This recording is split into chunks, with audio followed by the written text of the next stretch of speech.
To lead the Skol chant and sound the Gjallarhorn, please welcome the 31st Adjutant General of the Minnesota National Guard, Major General John Jensen.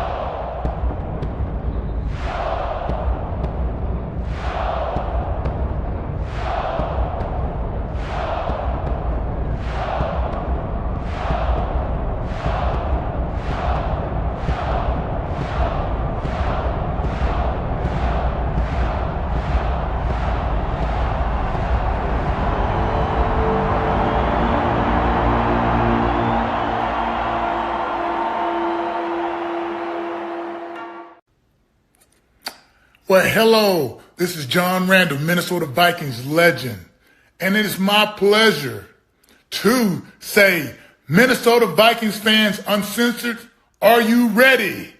Keith, get your people up. Let's go. Skol, skol, skol, baby. Let's go. Hello, Vikings fans. Welcome to the Let's Skol Show. I'm Fish. Tonight with me, I've got who greets with smoke, Skolful Shack. Mr. Positivity, Cody Bones, running a little bit behind. He's going to join us later. Keith is in the background doing his Keith stuff, getting us started off. Welcome to our 25th off-season show of the year. We'll be here every week, folks. We're going to get through this abyss together. Tonight, we've got very little Skol news. We're 67 days away from the Vikings opening game. Is Justin Jefferson overtaking Randy Moss? We made our all-century 53-man team. Got Cody Calls It, around the Gjallarhorn and Hot Takes. And we're also going to have the lines open all show for those who want to come on and give us some takes. But before we get to all that, let's start with something a little fun. Shaq, what's one game you wish you could go back and watch live and in person? So I'm not going to take all the fancy games because I know a lot of guys, they probably talk about the Minneapolis Miracle and all that. I'm going to go to a game that happened last year. Minnesota Vikings versus the Atlanta Falcons. Sam Darnold versus Kirk Cousins. I would have loved to see that live.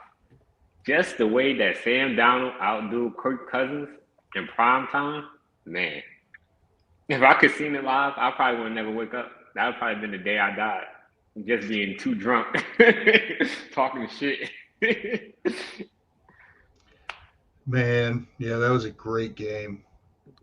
That might have been the day your hot take hit when you had the hot take before the season started that Sam Darnold would have a better season than Kirk Cousins. Like that day might have just solidified it. Yeah. I'm just so glad we didn't have to like that game. I don't even know how much Kirk actually played after that. I think we kind of ended his Falcon career. Yeah.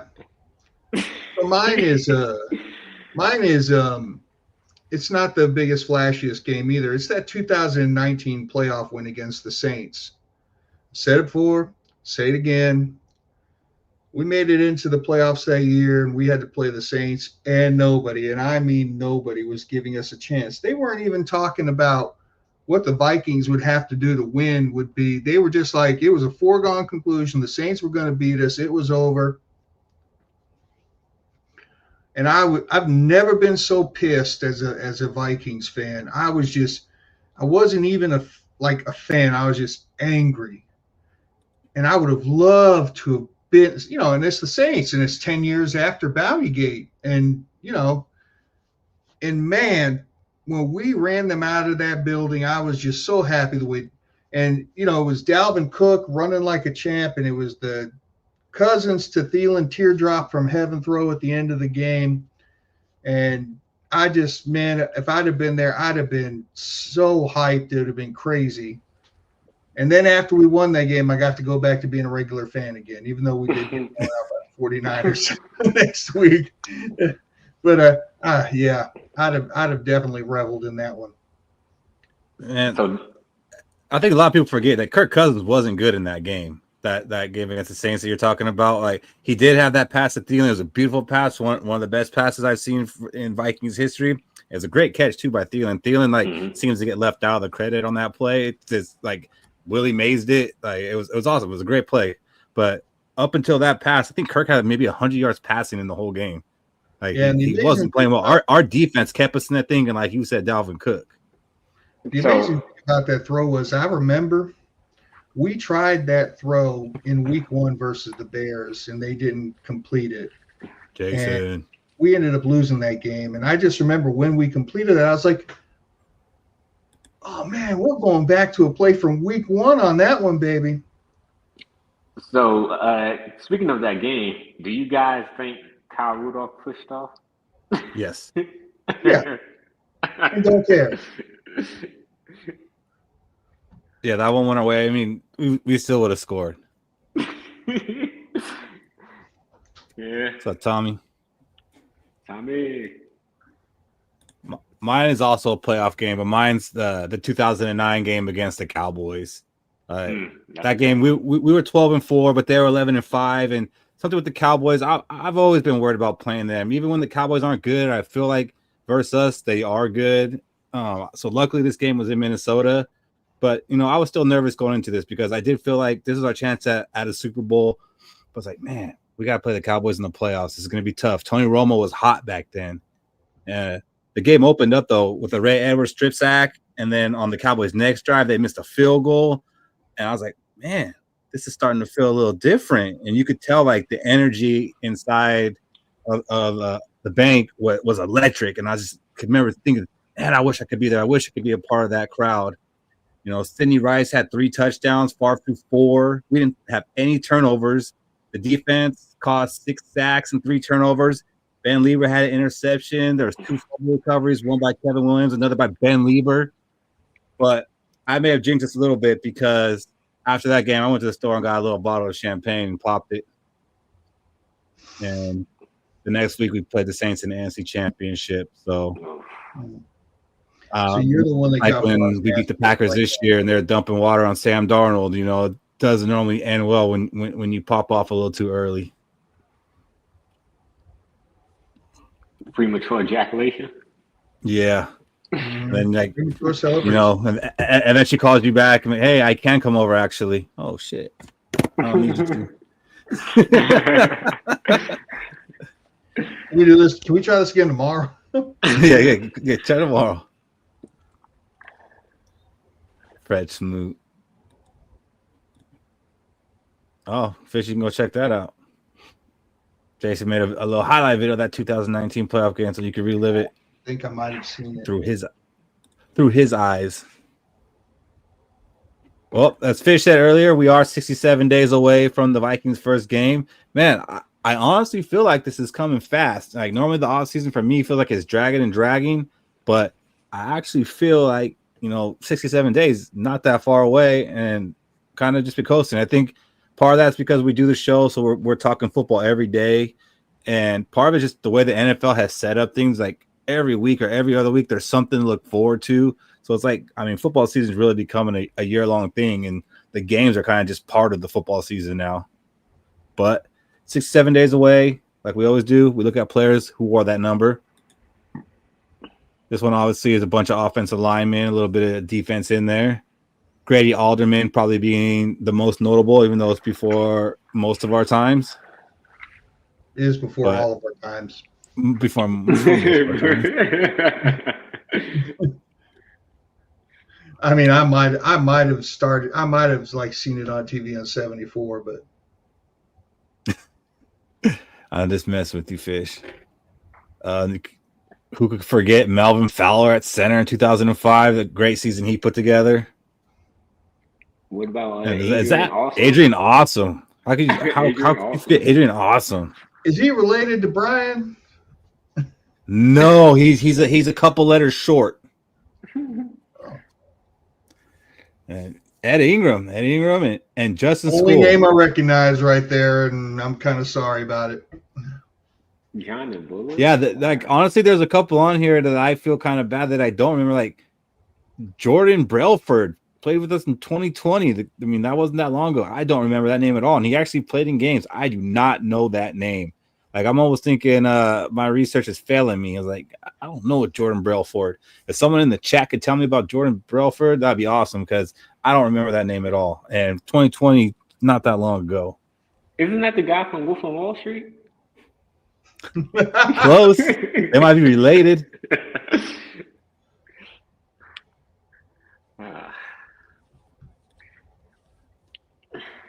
What's up, bro?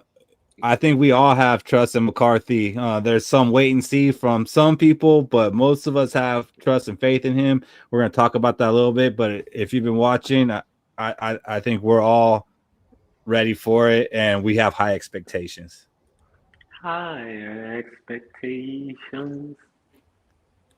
Z, the thing about that is Ontario Smith could have been a good running back if he didn't get mixed up in drugs, which, I mean, it was a Wizinator for marijuana, which now maybe would have got a slap on the wrist, if that. So it's kind of crazy that he lost his whole career over that one incident because he was playing well. Like, he looked like, oh my gosh, we have us a running back. And it was a short sample size, but he did look like the real deal. It was just crazy. That one incident ended him. It was over.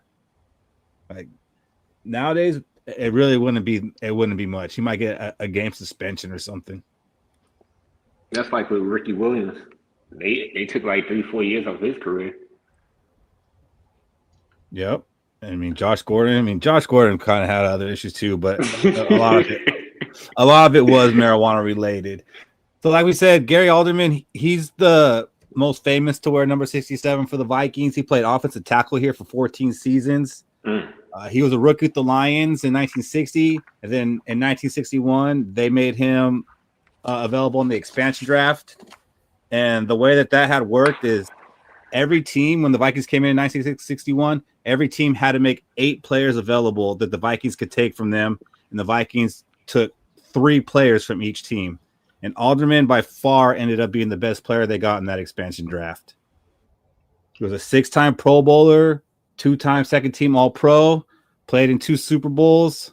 He's one of the 50 greatest Vikings, and he was part of that 25th anniversary team. In the past few weeks, we've got to talk about a lot of these guys. Look at that face mask.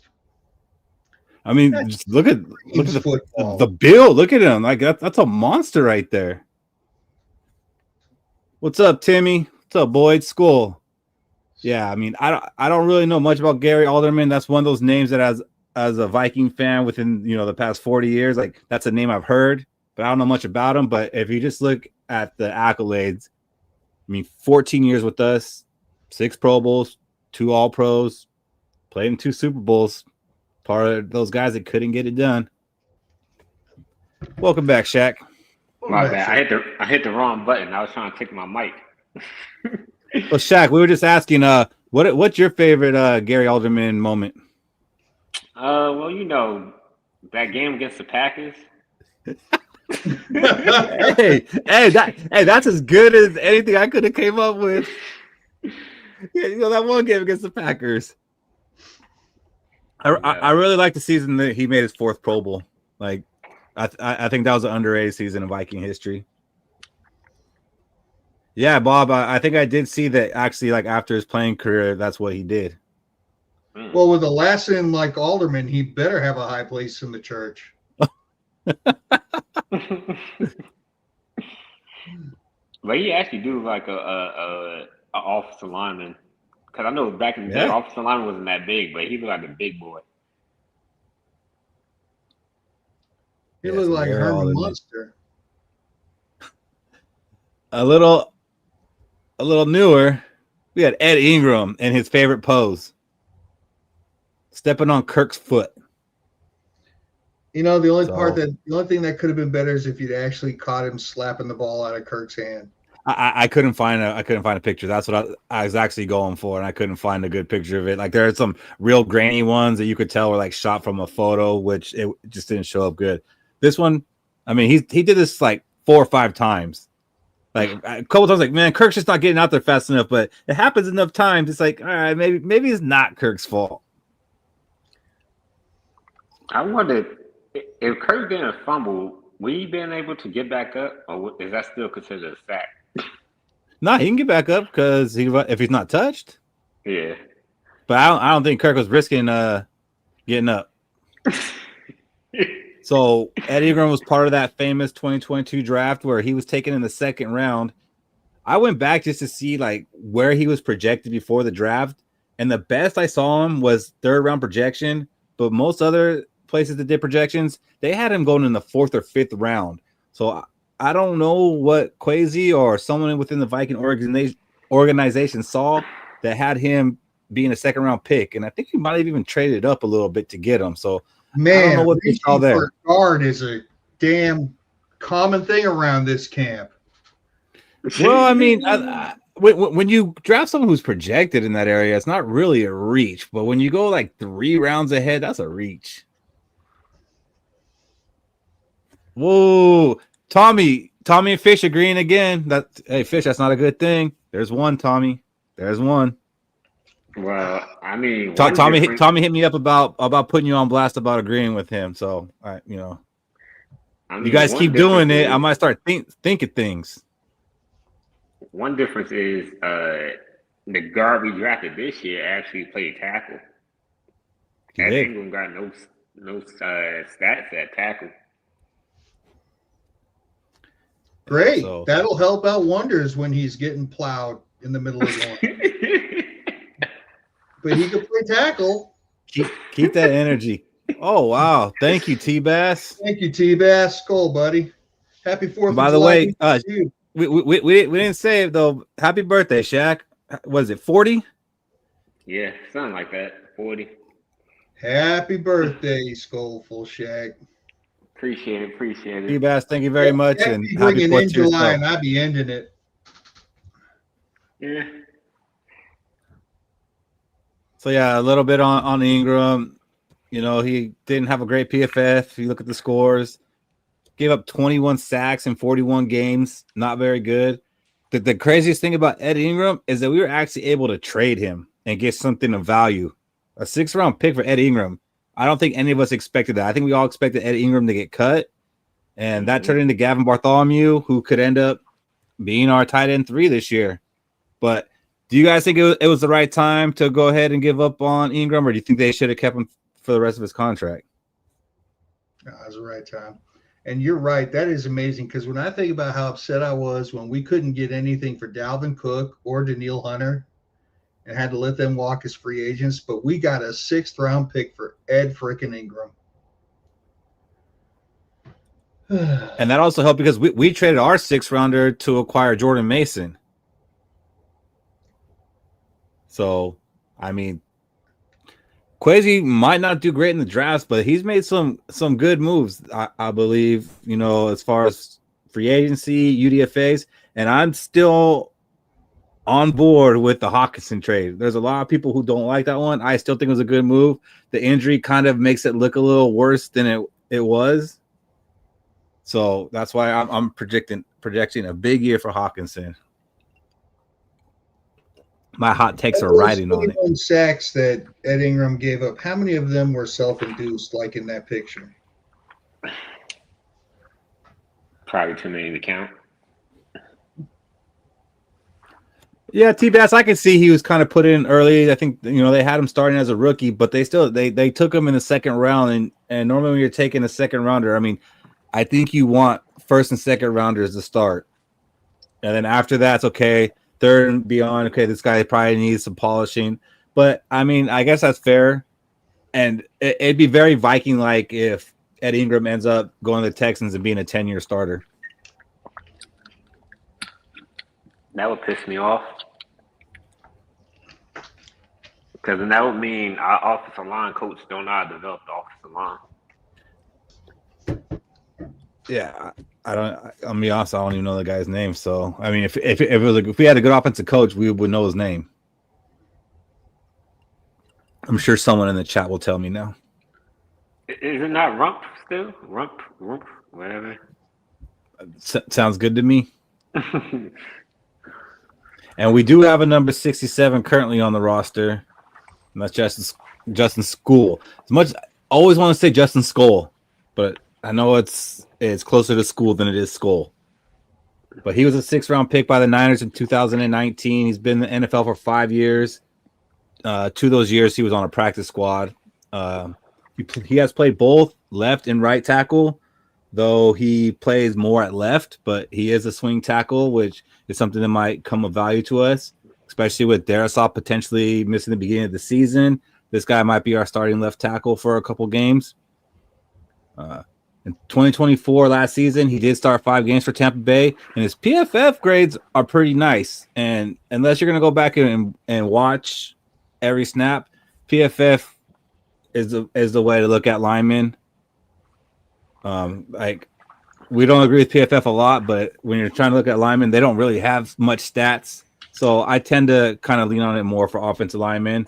And you see his rankings, because sometimes you see a score, you don't know what the score means, but run blocking, 43rd out of 140 eligible tackles. Pass blocking, 64th, and overall 43rd. So the guy could play. It's not just throwing somebody out there, and it's not giving up a 4th rounder for Cam Robinson. So yeah, he has. What was that, Fish? I wonder how many penalties he has, pre-snap penalties. I mean, that's a good question. Yeah, if he's pretty solid there, then yeah, I mean, I feel very Quisenberry about him. I like Quisenberry. Yeah, I mean, if he could be a younger version, but I mean, he got 5 starts and he played well in those starts. So I'm willing to give him a chance. I think it might end up being a low-key good signing for the Vikings, another one, because as much as like Darrisaw is showing us progress, it's not likely that he's ready to go week 1, which is a bummer because I want to see that offensive line together ASAP. And I don't want Darrisaw to come back week 2 or week 3 when we're down another offensive lineman. I don't have no wood to knock on. Speaking of offensive linemen, that video of Ryan Kelly being mic'd up was pretty funny because there was a spot in it where he said, so if all of our quarterbacks were to go down, and he was asking another offensive lineman, if all of our quarterbacks were to go down, where would you put me on the quarterback chart? How far down the line would I be? Like 48 to have to play quarterback? Now, I said, this man is asking the questions here. Fish, I think that Ryan Kelly is slowly growing on you. I think that I like Ryan Kelly. I just am worried about his longevity. Right, but I think you're very less critical of the pickup now than you were when it originally happened. Kind of got to know the guy. You got on a few dates, not as bad as you thought. For one, okay, he's the only offensive lineman that looks like he has a mean bone in his body. As a matter of fact, he looks like he would actually murder somebody. So I'll say the same thing about him that I'll say about Hargrave and Allen. Stay healthy, reasonably healthy this season.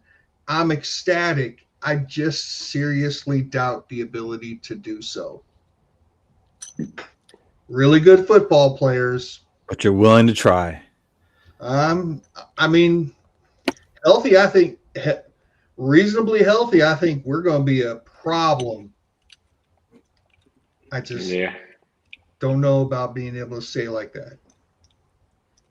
No, I agree. If you guys are watching on YouTube, please hit the like button. And if you haven't already, please hit the subscribe button. Doesn't cost you anything. We don't spam you, but it helps us. It helps our numbers. So please hit that subscribe button. Yeah, so you look at Justice.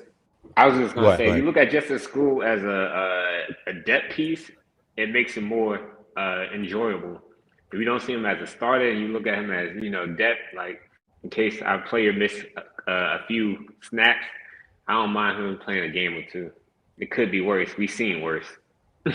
Right. No, I definitely see him as a depth piece. Like Fish said, it's like a Quisenberry, but he's not 47. He's a little younger. Yeah.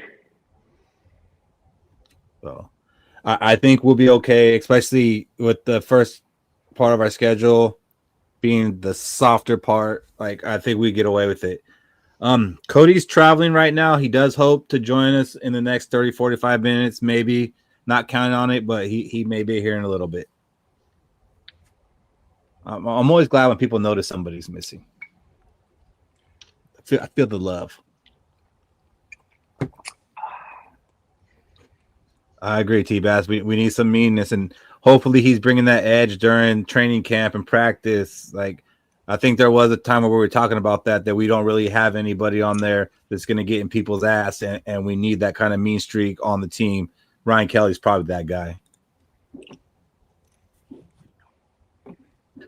So we don't have much Skol news, but there is some stuff kind of surrounding the Vikings out there in the media. But one thing is, Shaq, I'm sorry, Jalen Ramsey will not be a Viking.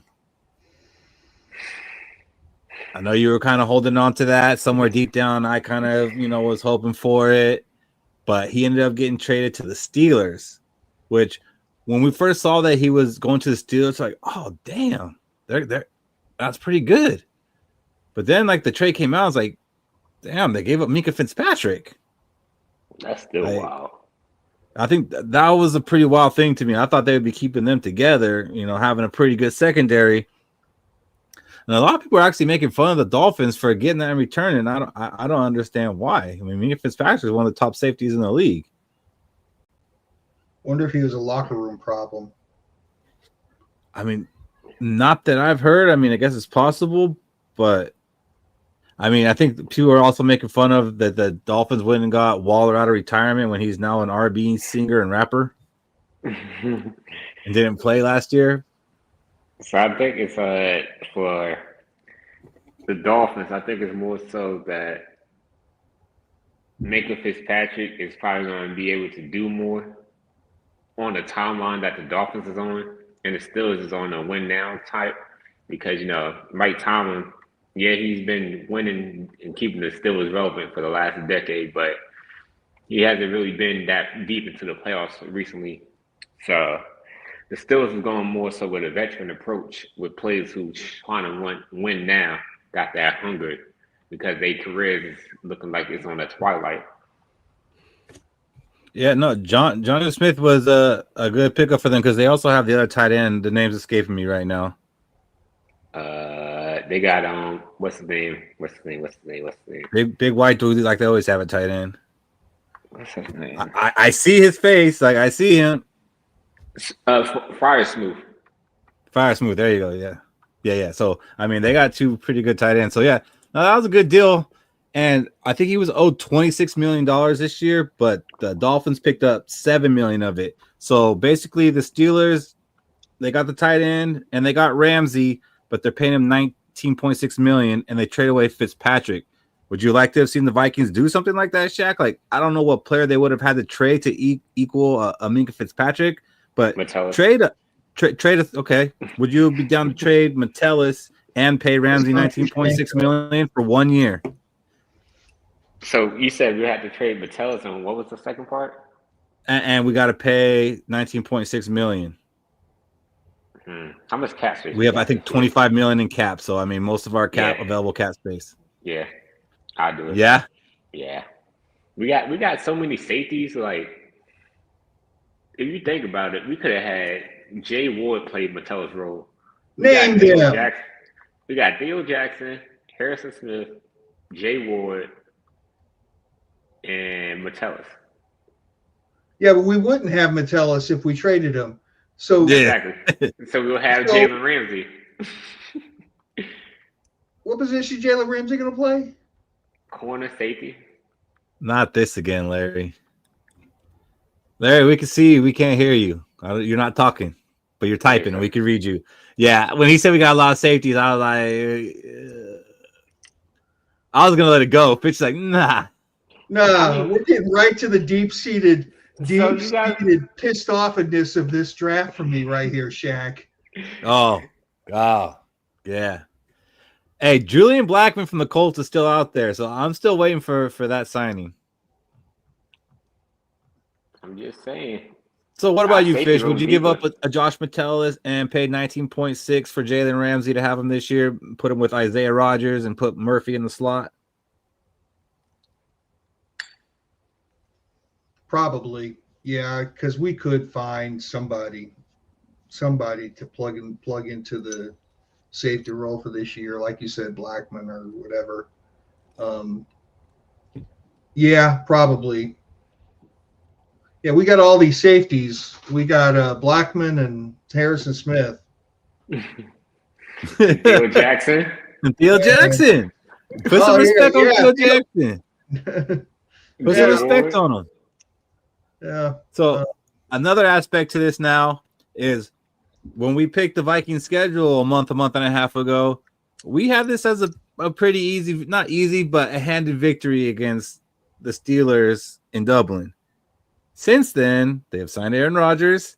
Now they got Jalen Ramsey, and they got Jonnu Smith. They had a good draft. They got Caleb Johnson and the damn defensive tackle I wanted. What's his name? From Oregon. Shit. I know who you're talking about. You got me on that train too, where I was like, dang, we couldn't get him. Yeah. Damn. So, I mean, where's your confidence level in that game now? You know, mostly getting Ramsey and Aaron Rodgers on that team. I went from being a 90% win to about a 75. Really? That's still pretty high.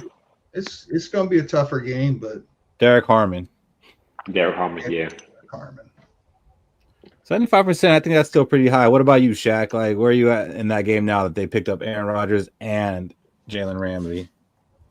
So I'm at a 80% because I feel confident in our pass rush to get to Aaron Rodgers, and I don't think the Steelers really have weapons that really worry me about Aaron Rodgers having to dissect our secondary. So I believe, as long as our pass rush do what they have to do, and we keep the pressure on the Steelers defense by scoring. Be right back. I think we should, be able to handle that. Yeah, I agree with you on that. And then JJ McCarthy, I mean, it shouldn't matter what cornerbacks are out there. He's just going to carve them up, right? Hopefully. That's what I want to see. Because I'm tired of waiting. I'm tired of waiting. I need to see JJ in action. Do you think he should play any preseason? No, I know we've had these conversations before. Do you think JJ McCarthy should be out there for preseason? Yes, but not for himself, but for the fans. Only reason I say that is because I think they want to showcase because we really didn't get a chance to see JJ McCarthy in action. So I feel like Kendall Combs going to give the fans a little taste of what's to expect. But I think we're going to see him like for a drive. That's it during preseason. Yeah, kind of. I mean, that's all we saw Sam Darnold for. And I guess that's fair. That was only because, JJ got hurt. So if Sam Darnold get hurt in preseason, we're fucked. I want to see him, but I don't want to see him. See, T-Bass, I don't know that I agree with that because of the way that they have practices with other teams now. Like we have 2 joint practices, and I think that's kind of where you get more speed. You can get the game speed, but it's also more controlled. Like they're not going to hit the quarterback. I don't need to see JJ McCarthy taking hits in preseason. How he's going to handle that. I just want to see him play one half of football in preseason, then park him until the season starts. I wouldn't mind that, but I doubt if he play that much. I mean, maybe he does because he doesn't have a lot of experience. As a matter of fact, he's the youngest starter going into this season. 22 years old. Why does it look like that? Look at that. Aaron Rodgers, 41. Joe Flacco, 40 years old. Like, props to them for like being able to play this long. Like, when they first started playing, I was still living with my parents. Hell, when they first started playing, I was still living with my parents. Me too. Shit. So being that, we put together this team in free agency and we had a great first round draft pick, Like, is it crazy that we're going with the youngest quarterback in the league? Is it ballsy? Nah. I want to say it's ballsy because so KOC for his career with us, he showed that he knows how to make an offense easier for a quarterback. So the only problem we had was can he actually do this with a quarterback who doesn't have any NFL experience? We kind of seen it with Jaron Hall, but Jaron Hall is nowhere close to being as good as JJ McCarthy. So it's kind of like I said this last year. No matter who we drafted at quarterback, I trust in KOC's decision making on who our quarterback should be. Back when they was calling him the QB killer because all the quarterbacks they wanted to draft, he said no to, besides JJ McCarthy. So I said all that to say this. I have faith in KOC's decision to roll with JJ McCarthy because he's going to make sure he's ready before week 1. Even when we watch the press conferences, he said he noticed that JJ McCarthy might know something that he didn't know, or he might think JJ McCarthy knows something, but he doesn't know. So by him starting in preseason and getting all this practicing in, it helps speed up the process of knowing what JJ McCarthy knows and don't know, so they don't have to worry about it during the regular season. So the youngest quarterback. When Jaron Hall started that one game where he got injured after that first drive where he drove us right down the field, he looked like a football player. And I know it was only one drive, but if KOC can make Jaron Hall look like a football player, Super Bowl homeboy, we're ready to roll. I'm glad you said that because I wanted to bring up the youngest quarterback to ever win a Super Bowl. You guys know who that is? Ben Roethlisberger. Ben Roethlisberger. He won that at 23 years old and 340 days. So almost 24. On the Super Bowl this year, JJ McCarthy will be 23 years old and 20 days as he's hoisting the Lombardi, which will make JJ McCarthy the youngest to ever do it. Ready for it. Like, I see that. I see that storyline, and I see that motivating JJ McCarthy. Like, no one's ever done this, and I'm gonna be the one to do it. Like, it seems like that's the way this guy's kind of motivated, and the way he runs. So get ready, guys. I mean, let's get tickets ready to be at the parade because it's happening this year. And I'm not drinking anything purple. It's clear. It's clear. I mean, I'm practicing making confetti angels. So when that also made JJ McCarthy the only quarterback to be in the Super Bowl his first year starting? I don't know about first year starting. I know that no rookie has, but he's not a rookie. Because even with Ben Roethlisberger, I think he started before he even won the Super Bowl. Yeah. PFF put this out, and this was the floor and ceiling of all the second-year quarterbacks. What a draft that ended up being. I mean, it could just end up being really good. I mean, it already got off to a pretty good start with Jaden Daniels, Bo Nix, Caleb Williams. Like, he had bad statistics season, but he looks like he's going to be pretty good. Drake May showed some flashes, and Penix got in there at the end. He looked good, and now it's all up to JJ McCarthy. But when you look at what they have for his ceiling and his floor, I mean, if it's Viking Sam Darnold or Joe Burrow, that's pretty good. Now, if it's New York Jets Sam Darnold, not so good. I think that's pretty disrespectful to Caleb Williams, what they put as his ceiling. Oh, I was going to get to that. But yeah, I mean, look at his floor. He doesn't even get Sam Darnold. I think that's a lower floor. But yeah, like his ceiling being Jordan Love, like that's not great. Like Jordan Love's a pretty good quarterback, but you're the number 1 overall pick, one of the most hyped up draft picks ever, and your ceiling is Jordan Love. I think his ceiling should have been Patrick Mahomes, and his floor should have been Kyler Murray. which the floor for Jaden Daniels is Kyle Murray and his ceiling is Lamar Jackson. Now, that's some respect right there after one season. Yeah. Yeah. What do you think about J.J. McCarthy's ceiling being Joe Burrow, Shaq? Well, I feel like PFF stole this take from me because, on a previous episode, we was talking about what do we kind of expect from J.J. McCarthy being a quarterback, and I said if he could just play like Joe Burrow, I'll take it because we might not agree, and Fish likes to bring up Joe Burrow has Jamar Chase and all that, but besides that, Joe Burrow still plays a decent, pretty good game. Like the decision making he makes is what makes him one of the best quarterbacks. Yeah, he got elite receivers all throughout, but the way he moves in the pocket and drops the ball off is what I like about Joe Burrow. Even if he's a little older, he still shows that he's one of the top quarterbacks. And he runs enough, but he doesn't run like, Lamar Jackson. I say he runs about as much as Patrick Mahomes runs.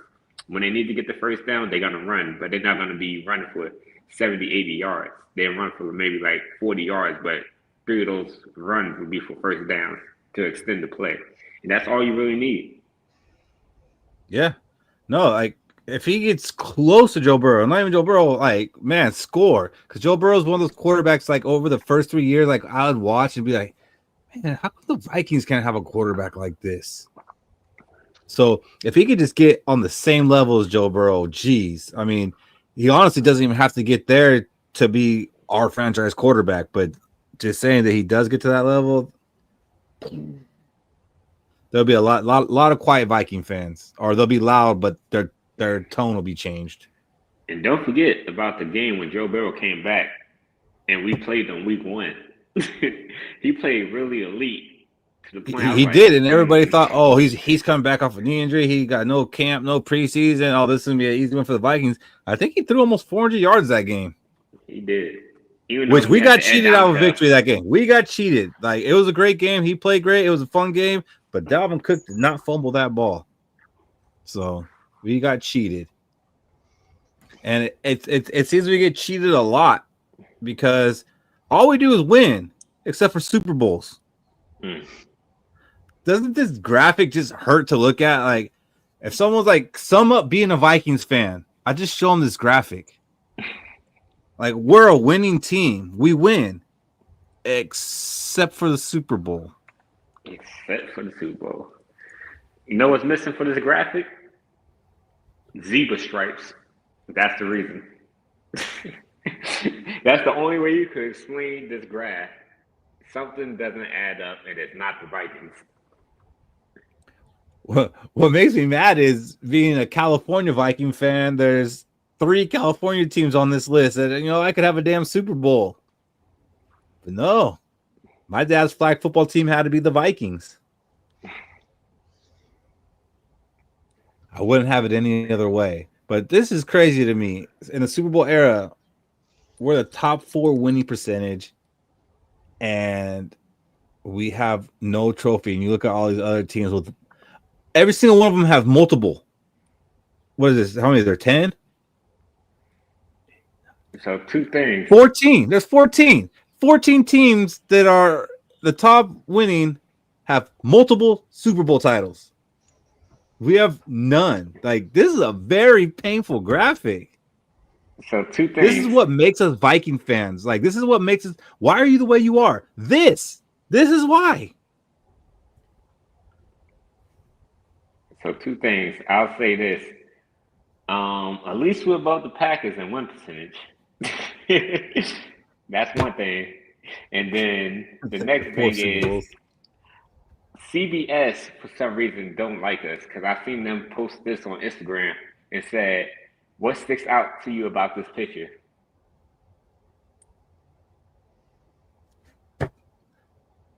I mean, it's glaring. Yeah. All right. Sorry, everybody, for having that graphic up a little too long, but I don't know. It's just crazy. And the thing is, like, that wasn't news to me. Like, I feel like every year there's some graphic like that shows, like, regular season, the Vikings is canceled. Everybody, sorry, hate to break it to you. We're not celebrating America's birthday tomorrow. That dude. I mean, a little off topic here, but since you brought it here, before this, I went to the grocery store to pick up some stuff for tomorrow, and they had a lot of 4th of July stuff on sale, little knickknacks. So I got a bunch of that, just to put out for decorations. And the cashier asked me, she's like, "Do we really want to be celebrating America tomorrow?" I was like, first of all, it's pretty unprofessional. Gosh, I wonder what that cashier was referring to. Exactly.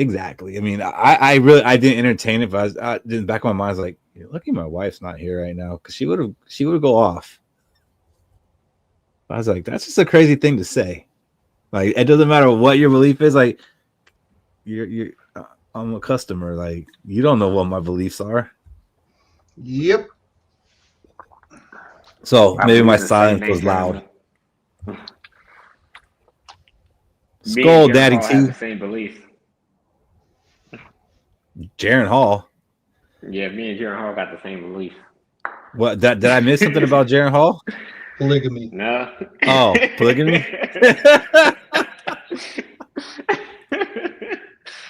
Very unprofessional. I agree. Sorry to get off topic there, but the way Fish brought that up, I had to. So, yeah, Shaq keeps going dark on us. My bad. There he is. It's hard to do with the phone because every time I get a message, it just takes up my whole screen. Oh, Mr. Popular over here. Yeah. Put it on Do Not Disturb. Oh, you're right. Hold busy. Now you're gonna freeze them for good. Focus mode. Yeah. So, do nothing. Now, happy 4th of July to everybody out there. However you celebrate, whatever you're doing tomorrow. Hope you do something fun. I hope you're grilling, having a drink, and if you don't do either of those, whatever you're doing. Fun at work tomorrow. Yeah, some of you got to work tomorrow. That's a damn shame. Some of you got to protect. Make sure there's no fires going on.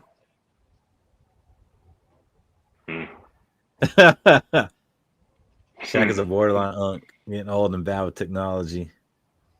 Shaq's actually pretty good with technology. He's just struggling with the technology that he has available to him right now.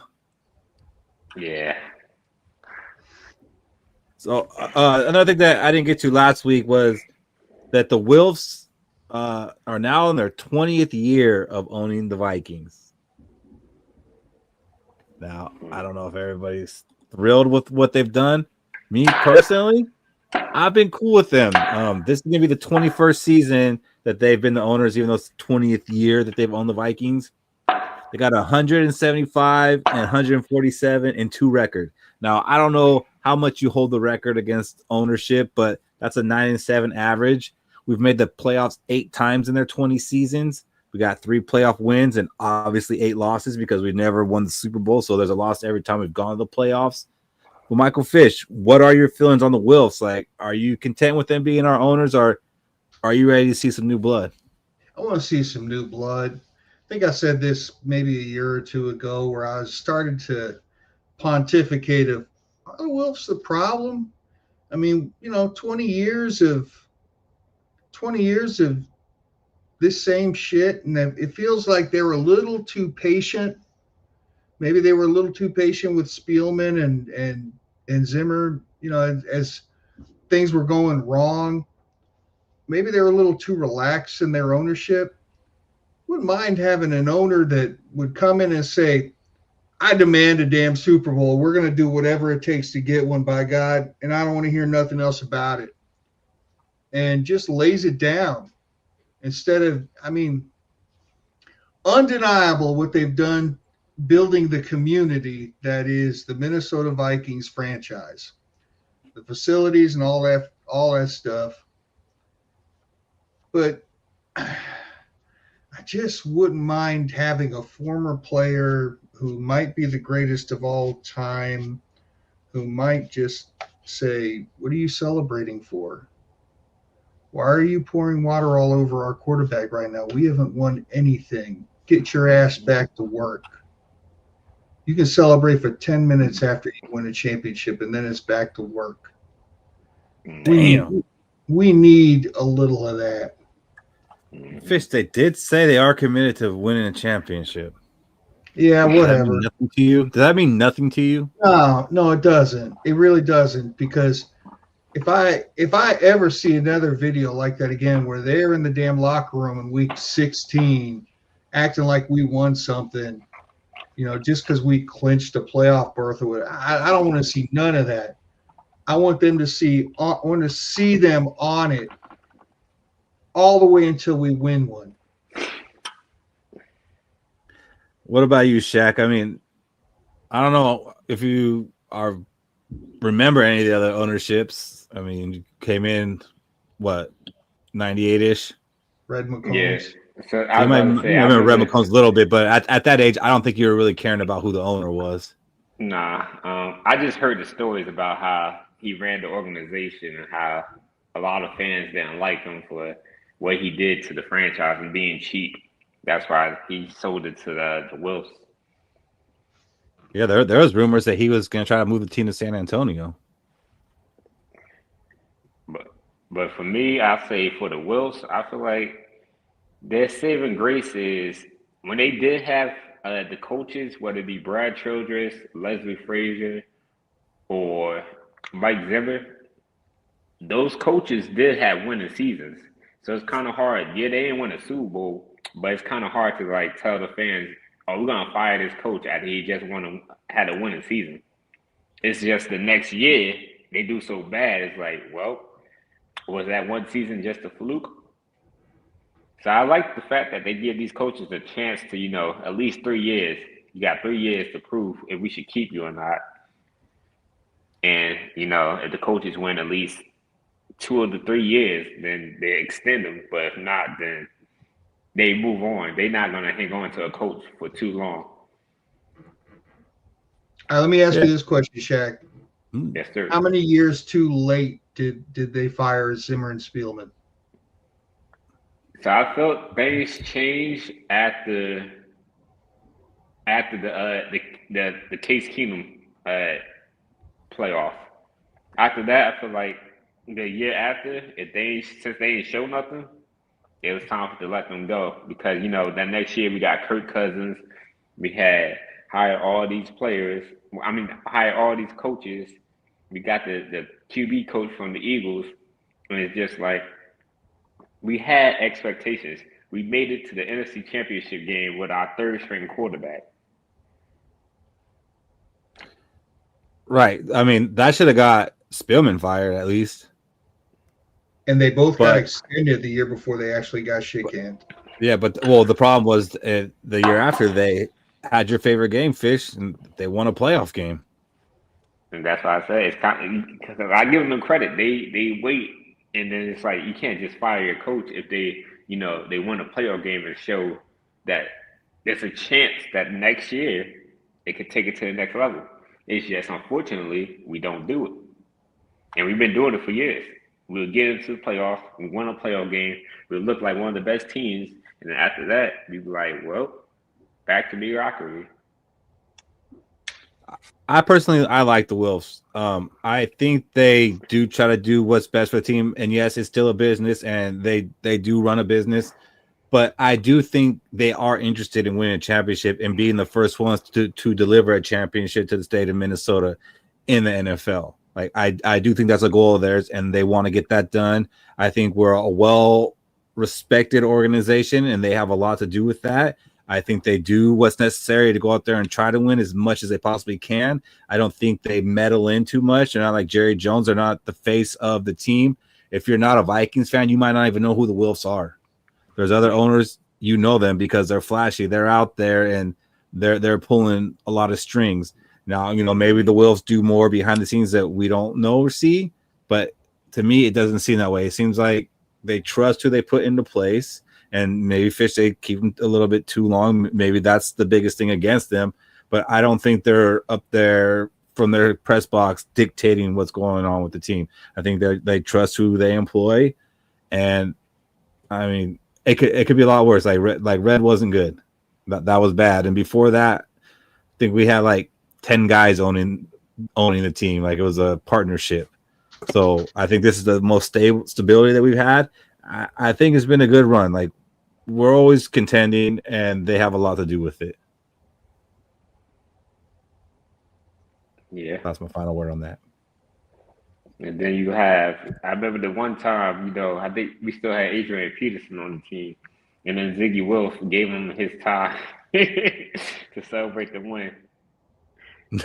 I don't remember that one. Yeah, I think we was probably making the playoffs or something. I think it was when he ran for 2,000 yards or something, and they was in the locker room, and he came down and gave Adrian Peterson his tie. But I like the Wilfs also because they're from New Jersey. So I was waiting for that, to be honest. Fish, number 1 facilities.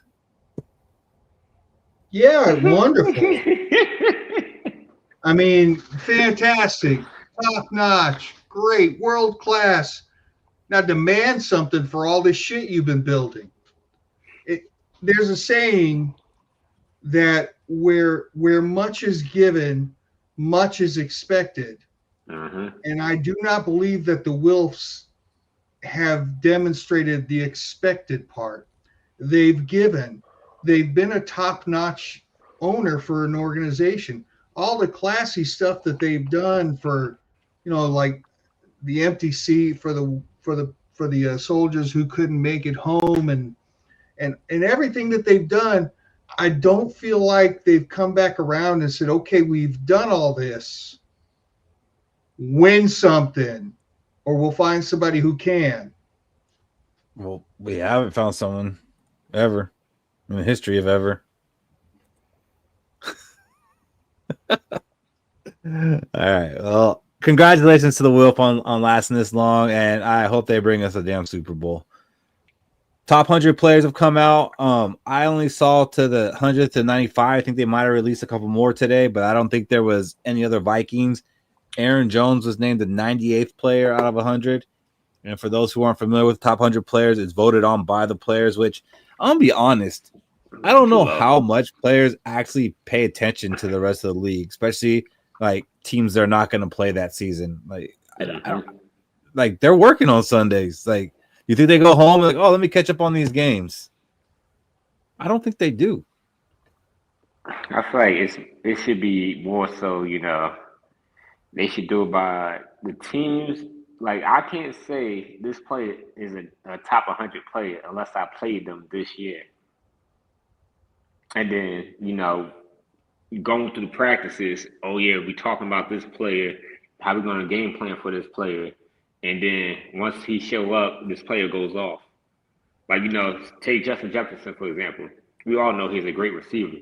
So, the game plan for Justin Jefferson, and then when that game plan fall through and they fail, that's when they can say, well, I can see him as a top 10, top 5 player.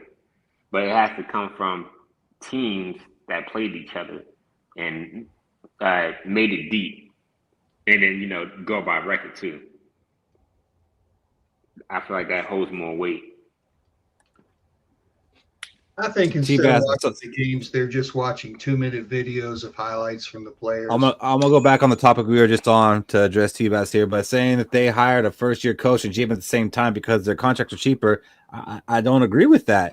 I mean, look at what we've done with Kwesi and KOC. What, we won 13 games and 14 games. Like, we had a down season when our quarterback got hurt and JJ was hurt for most of that year. Like, we've been winning with these guys, so I think it was the right decision. I don't think it was because all this cheap contracts. I think they felt these were the right guys, and so far they have been. They just earned contract extensions that weren't cheap. So I'm gonna go ahead and put some water on that. And Jason made the comment above that about their net worth is like 31st in the league versus the rest of the owners, which it does make it amazing that they paid the loans off on the facilities, like 10 years before they were, 10 years in advance. So they're good about their money. So they're debt free now on the Vikings, except for what they have to pay the payroll. And I'm just saying, man, they've done some and great. what they owe the fans. It's just they just need to have a higher expectation for their team for what they expect.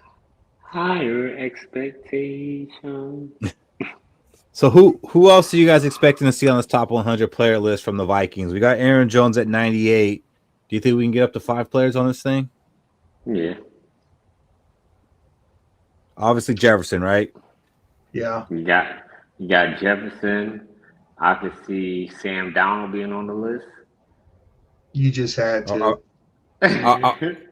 Yeah, and we're gonna go ahead. If Sam Darnold makes it, we're gonna claim it because this is based off last season when he was a Viking, and when Case Keenum was a top 50 player and Kirk Cousins wasn't, it was as a Viking. So yeah, we'll take Sam Darnold. I could possibly see an Addison make it. Oof. Maybe we're gonna have our all pro make it, our long snapper. You know, I didn't even think about that, Fish. I mean, but again, when you got the players voting, I don't know. Did he make it last year? I don't think he did. No, I was any long snappers make it? So Ginkel got to make it. He was an all Van Ginkel. Van Ginkel. Grenard got to make it. Does he? I was actually talking to Cody about this. I think Grenard should be a lock for this, but he doesn't think that Grenard's going to make it. He thinks that he's going to be overlooked. He thinks he's going to be a snub. Could be. But it was mostly because he plays for the Vikings and no one pays attention to the Vikings. I don't know if that's necessarily true. I mean, maybe we feel that way as Viking fans, but yeah, I think he gets in there. Byron Murphy, I think, might get in there because the interceptions last year. I could see Harrison Smith making it on legacy. I was thinking that too, but I look back, I think last year he was like number 93, like just barely making it. And so I don't know if he did enough last year to stick around. So Darisaul's a questionable one because he didn't play, but he might get it off of that. Here's one that you're going to probably be shocked to hear come out of my mouth, but he always gets so much love for being one of the best in his particular position, even though I don't see it like that. Isaiah Rodgers? Nope. Brian O'Neill? Brian O'Neill. I knew it. Oh, no. Good call, Shaq. I was really trying to scrabble. Like, who's he talking about? Because I'm sure when they think about it, they probably go, well, who's the best in their position? Because they don't want to have 100 wide receivers, right? So who's better than him at right tackle? Sewell? And I mean, I don't know, but I know it wasn't an all pro, but yeah, he might make it. Like, he's definitely for consideration. I'm trying to think of who else. I mean, I don't think Cashman will get there. No, I think that's it. We got CJ Ham. Nah, we don't use him enough. That's pretty much so we got potentially Jefferson, Byron Murphy Jr., Sam Darnold, Andrew Van Ginkel, Grenard, O'Neill.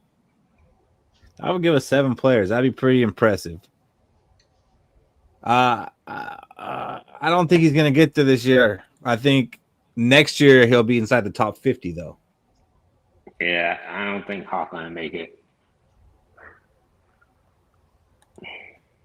Hawk and Darisaul are not going to make it due to missing half the season. Was that Hawkinson that had the earache? When he was doing the hold in? Yeah, he had an ear infection, and the ear infection knocks off your equilibrium. Yeah, he was golfing, but that's different. Mm-hmm. That was different. It's less physical when you're golfing. Yeah, you don't need equilibrium to golf. Come on. Yeah, so that'll be interesting to watch. Spasms. I think it was neck and back spasms. Yeah. Oh, back spasms. There we go. It was both. It was a mix of both. You know how he was just hurt. He was just hurting all over. The nerves. The nerves. 18, 19 million a year, whatever it was, will cure a lot of ails. Yeah. Here, let me go ahead and do this. Yeah, boss, I got COVID, but if you give me, a couple millions, I might just show up to work.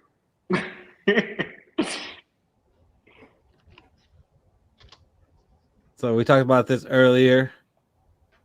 Let's go ahead and bring it up. And that is, this came up a statement that Cody made a couple weeks ago, and I wanted to get to this last week, but we just didn't get to it. And that was, is Justin Jefferson surpassing Randy Moss as a Minnesota Viking? Like, just hearing that on the surface, like, you're crazy. No way. Like, when you consider, like, greatest Vikings, Moss's name always gets brought up. He's on everybody's Mount Rushmore. But is Justin Jefferson get in there? Now, I know you can't just go off the stats, but when you look at them, it's pretty impressive. Now, this is the first 5 years of their career, both been with the Vikings. 77 games to 80.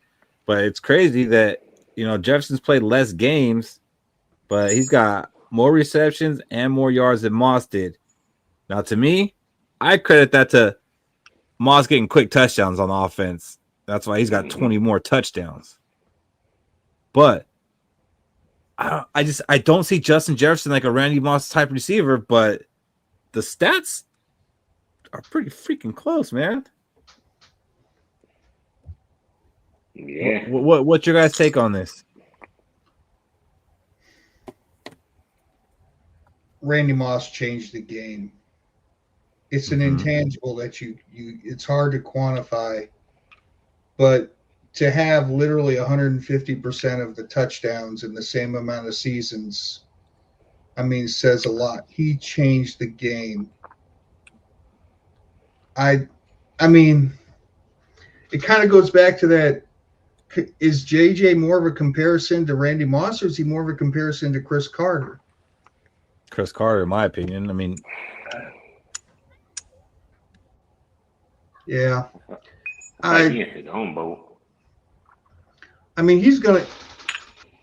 Chris Carter's such a great Viking too. It's no shame. It's not a shame to compare him. Chris Carter. If Randy Moss didn't fall to us in the draft, we'd be talking about Chris Carter as like the number one receiver the Vikings have ever had. I don't buy this one, Bob. Bob, I'm not buying this one. What catches did he make that Randy couldn't make? I'm not buying that. Moss more impactful. I just wonder. I wonder what if we had like people a couple years younger than like Shaq, what they would be saying.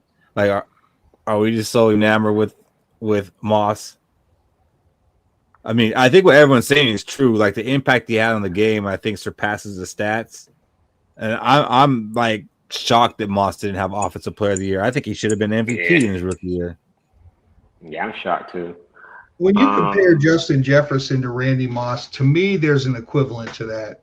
And that would be like trying to compare Adrian Peterson to Robert Smith. Robert Smith was a great running back, ran for over 1,000 yards every year. But who do you really want if you had to choose between the two of them? Yeah.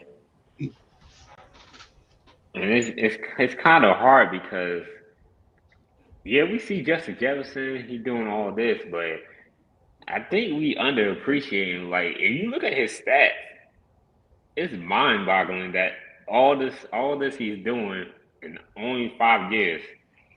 And not only that, he didn't start at least the first 4 games of his career. So it's kind of like, I think we're taking Justin Jefferson's ability for granted because he's not as flashy as Randy Moss, take the top off the defense, catching over people's heads. But if you go back and check out Justin Jefferson's highlights, you'd be like, wow. Like, it's some catches, like I think it was the one catch that against the Green Bay Packers that got called back when he caught it with one hand across the middle. The catch that never happened, right? Yeah. So it's like, I feel like Justin Jefferson is like, he's living in our receiver's shadow because of all the great receivers we had. But Justin Jefferson is slowly about to, I don't want to say it, but he's slowly about to surpass all our receivers. because if we just re-signed him, and if he doesn't pull a Randy Moss demanding the trade, and we don't trade him, then he's going to have all our records, and it's going to be kind of hard to say, yeah, Randy Moss changed the game, but Justin Jefferson has all our stats. What do you think about this comment?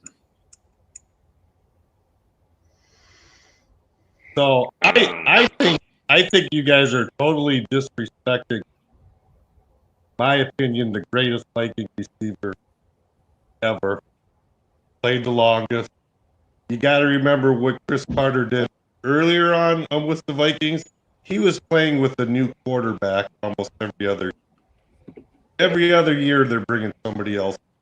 No stability there, and the numbers he put up with having to play with a new quarterback almost every year is amazing. What he did. I hate you to be saying that I'm disrespecting Chris Carter in any way, because I got Chris Carter as a top 5 wide receiver in NFL history. Like, I'm not disrespecting Chris Carter. Well, he's the greatest. I mean, so Jefferson, if you're going to compare somebody, I agree with Fish. Moss was a game changer, but as far as career with the Vikings, it's Chris Carter. Period. I mean, he put up better numbers with the Vikings than Moss by a lot, I think. No, but maybe if you go because he played there longer. Yeah, that's what I'm saying. Well, if you have more games, I mean, you're gonna have more stats. Yeah. So, I mean, that's just like saying, well, some guy who was wide receiver 1 when they played together? Ooh, I would probably the first 2 or 3 years. I would say it's probably Carter still. Moss when Moss had the 17 touchdowns his rookie year, it was definitely Chris Carter. And I'm not disrespecting Chris Carter by any means. I do believe, because I wonder what Carter's number were. Oh, he had well over 1,000 yards. Yeah, he probably had more catches, and he probably had 10 touchdowns.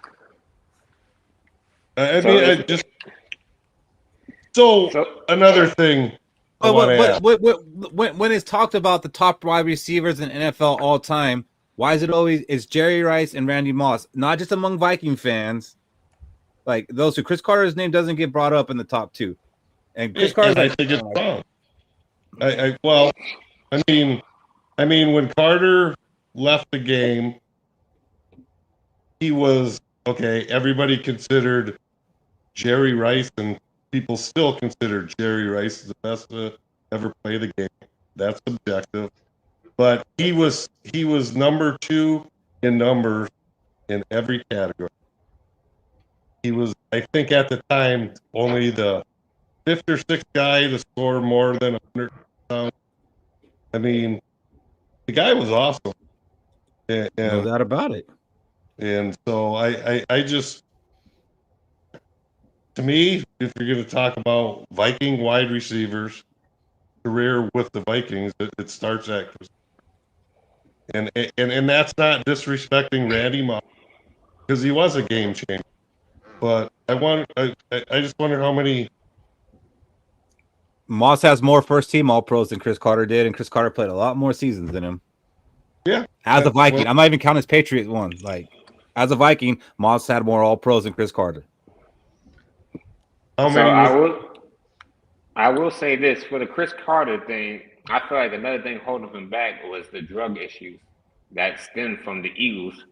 So, I feel like, any negative connotations they're going to hold against the player. So, yeah. Hey, I want to piggyback on one thing. That thing you posted about, Vikings are one of the winningest franchises in the Super Bowl era, and we don't have to. That to me is nothing to be proud of. That pisses me off. No, it's not. No, it's a gut punch. Yeah, a gut punch. I'm a Cub fan, and I used to get pissed off when Cub fans were perfectly fine with being called the lovable. It used to piss me off. They're calling you losers. Who cares about the lovable part? They're calling you freaking losers. And so I don't think we get called lovable or losers. I mean, well, so I keep on hearing you say, winning seasons. What do we consider a winning season? If you don't win in the playoffs, it's not that successful. Right, but normally when you change a coach and a GM, how many teams go on a playoff tear the next year or two? Like we were in a rebuild mode these past 3 seasons, but while in a rebuild mode, we're winning 12, 13, 14 games. Like the trajectory is going in the right direction. So like my argument there was just that they didn't hire them because they were cheap. Like they hired them because of the vision. I know. Look this up. I don't remember the numbers now, but I compared a lot of the Super Bowl winning coaches, or even with Bud Grant. Bud Grant, year 3, they won 12 games, went to the Super Bowl. Okay. There's other coaches, they don't squander these great regular seasons and just shit the bed in the playoffs. They don't. Who's Bud Grant's quarterback? Tarkington. Okay, it wasn't Sam Darnold. Well, we won 14 games. We won 14 games with Sam Darnold. I mean, come on, bro. You can't tell me going to last season you weren't even expecting to make the playoffs at this time last year when Sam Darnold was going to be a starting quarterback. I'm sorry for these strays, but they had to come out. So I mean, you're privileged. So if the Vikings average, let's say the next 5 years with Kevin O'Connell, they average 13 wins in the regular season, average win season 13, but win one playoff game in those 5 years. It'd be fine. You're going to be happy and say, we're a winning organization. Look at our regular season. You got to understand that expectations change. We have higher expectations right now. But when they first came in, we had an old roster of overpaid players that they had to come in and fix. And they've done that. And while doing that, we've had success on the field while it was actually a rebuild. It was a rebuild this whole time, but it didn't look like it because we were winning games. That's over, man. That's my next thing. How are Viking fans? Okay, you're talking about the Wilson stuff. I'm kind of comparing because my 2 favorite teams are the Cubs and the Vikings. For years, I never thought I'd see any of them. And then the Cubs finally got it done. And you know how they got it done? They go out and they get D-Man, and he comes out day 1 and says, Cub fans, be patient. We're going to get really bad to get really good. And you know what? They tore down that team, and ownership let him tear down that team and build it. The Wolves were not interested in hiring a GM that was going to tear down this team and build. He did. No, he did tear down the team.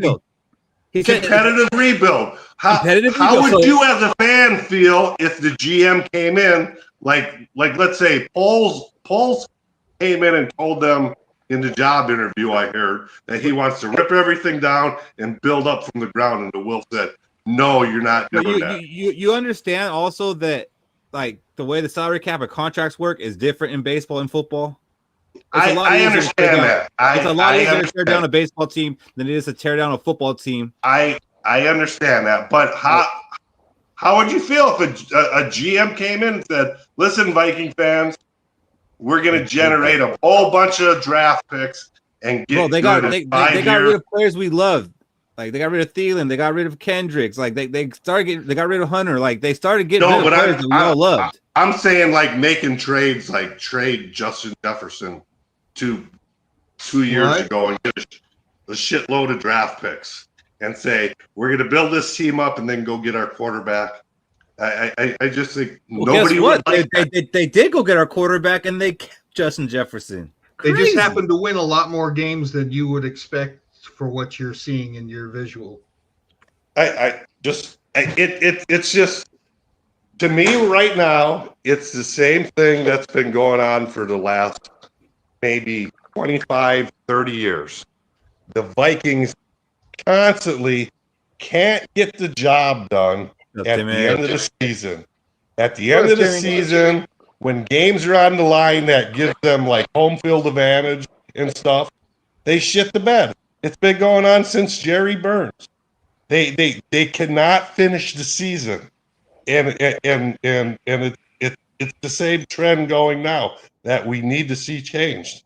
They need to win these big games. So let's go back to the whole rebuild thing, T-Bass. How many players on the current roster were on the roster when they took the team over? Harrison Smith. Let's see, Darrisaw, O'Neal, Smith, Jefferson. So 4. I don't know. Nobody on the defensive line. The long snapper. So long snapper. Metellus. And that's probably 4 of their top players. 4 of their top. That sounds like they tore the team down to me. Well, they didn't make any trades or anything. They just cut. So how do we get Hawkinson? They tore the team down, but who'd they bring in for the draft? Addison. Who else? Who JJ McCarthy? These guys out here starting that they drafted. Our starting quarterback. Okay, well that's still a big enigma. It's a question. Our starting guard, right, Fish?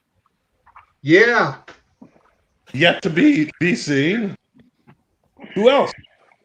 Well, I mean, it's yet to be seen. It's still early in the process. We don't know what these guys are yet, so you can't ask what they are. Like Dallas Turner can still be a beast. I'm pretty sure what I know Ward's going to be. Ward's going to be a special fucking teams player. I'm pretty sure I know what Brian Asamoah is going to be. He's going to be fucking ass. I'm pretty sure I know what Scene and Booth are going to be. They're going to suck. I'm pretty sure I know what Evans is going to be. Pretty sure I know what Ingram's going to be. You want me to go on and on? I mean, Ingram might be an all-pro in Houston. You don't know what he's going to be. I think that if we would have won 7 games, 4 games, and 6 games over the last 3 seasons, I think you'd be calling it a rebuild. I think it's just the fact that we've had 2 winning seasons that it's no, and this isn't on just the current administration. The 2000, what was it, 20, when we had 4 third-round picks? 4 third-round picks, and the next season, only 1 was on the team. Third-round picks should be like starting for you in a couple years. I mean, I get it. 4 third-round picks, and look, 1. I'm not the biggest fan of Kwesi, dude. I think that he should not have gotten his extension because that wasn't Kwesi. That was Spellman. You know, Chad Surratt. My point is, you originally jumped in on the rebuild of the team. You were contesting that we rebuilt the team. We rebuilt the team. We just happened to win a lot more games than we were expecting to in the course of that rebuild. And I think the Wilts went the cheap route because generally you do one of 2 things. You hire a first-year coach and you bring in a seasoned veteran GM or vice versa. You don't. I think they were like, "Hey, we'll roll the dice and see if it works and save money because it's going to be a smaller contract bringing first-time guys in." I just personally think that's how it is, and you know how they didn't step in this season when your head coach and GM aren't even talking to one another. That's bad leadership there. Well, no, that they gave him extensions. They gave him more money, T-Bass, so it wasn't a cheap thing. No. Well, obviously they think it worked out, but they were rolling the dice trying to save money. Timmy, what's up, man? Timmy, what you got? I got to hear from our member, Timmy. What's up, man? Hey, what's up, fellas? What's up, fellas? What do you want to come up in here and tell us we're wrong about? Go, Timmy. Oh, just, happy 4th of July, everybody, and hopefully the ones out in the chat start pushing that join button to kind of help the channel out a little bit. That'd be kind of nice, man. Thank you, Timmy. So I'm not just the only one, and Larry, me and Larry are the only two that are members at the moment. No, check. That's right. Once the season starts, it'll pick up. Yeah. So, guys, I don't know if you guys saw at the beginning, but we said that we have our all quarter century team. We made a 53-man roster, so we're gonna go ahead and present that. Cool. And T-Bass, you could fight us all the way on this one. Quarter century. So what 2000 and 2005. All right. And we're gonna start off with the quarterbacks. So we ready to fight? Yes.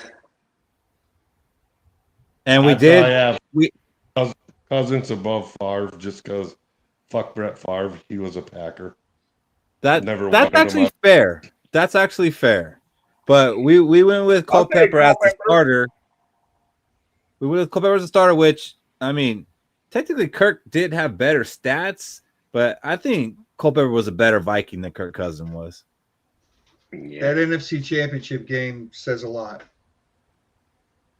Yeah, that was just getting there. Yeah, that was because like the game itself says nothing, but getting there. Yeah. Well, yeah, at least he got to a championship game. Favre and Culpepper did, but. And listen, if Justin Jefferson catches the game-winning touchdown in the Super Bowl, he's better than Moss in my eyes, baby. I'm with it. He's probably the greatest one for me too if he catches the winning Super Bowl touchdown. Bro, when they win the Super Bowl, the current roster is the greatest roster of all time, and they all get a statue. All right, they should all have their jerseys retired, every single one of them. Every single one of them. Retire the team. Retire. Rock and roll's not happy having Favre on here. I mean, you look at our quarterbacks the last 25 years. I mean, rock and roll. I fought tooth and nail for Case Keenum, but I got outvoted, and it's a democracy. Like Case Keenum belongs there just as much as Brett Favre. And just remember, guys, there's going to be some names where you might be going, wait a minute, or you see some of the Vikings players that were part of the early 2000s were great in the 90s. And it's easy to remember that they were great in the 90s, but maybe they weren't necessarily that good in the early 2000s. They were at the backside of their career. And as you say that, we're going to have one that actually made it. So here's who we have at running backs. Of course, Adrian Peterson, number one with a bullet. Adrian Peterson would be number one for the all-time team. We got Dalvin Cook on here, and we have Robert Smith, which, maybe could be a little bit of head scratcher for some because he only played in the year 2000. But that year he was an all-pro. He was a Pro Bowler. He rushed for 1,500 yards. He had 10 touchdowns. So it was his greatest season as a Viking. But I think that 41-0 loss, that just broke him. Like he's like, I'm out. John Randall left the team. I think that broke him. But it was still one of the greatest performances we've had in the past 25 years. So we put Robert Smith on there. He's our third running back. He's not going to get much play time behind Peterson and Cook, which I think Peterson and Cook are absolutely the right choices. And then we got CJ Ham coming in at fullback, which we actually have had some pretty decent fullbacks, but we've had Ham here for 8 years, 2 Pro Bowls. I think he deserves to be here. Is there any disagreement from anybody on these? I'm a big Chester Taylor fan, but I was just about to ask about Chester Taylor. So I think there was a little bit of a discussion about them in our group chat. He was discussed about him and Robert Smith, but I mean, honestly, Chester Taylor's greatest season wasn't as good as Smith's. He was here. He did play a good complimentary role to Adrian Peterson, and he did it without complaining, which that's a big deal. He wasn't crying about it. We do have a snub list at the end, and so I don't, Want to give it that's away. That's a good list. I don't think you're snubbing the guy. I just wanted to at least What about give him. Latavius Murray? No. Didn't he run for 1,200 yards in 17? I'm shocked you don't have Toby Gerhardt up there. No. Yeah, that's what Paul Sweet just said. Toby Gerhardt. No. Or Patterson? No. Nah, in 2017, Latavius had 842, but he had 8 touchdowns. No. So no, I wouldn't put him there. I mean, Latavius and it was Jerick McKinnon in 2017. That was a good combination. Who was the real fast guy from Michael Wisconsin Bennett? We had? Yeah, Bennett. Michael Bennett. Michael Bennett would be good in today's NFL. He never really lived up to what we wanted him to be, and now I think he's like in prison. Typical Viking.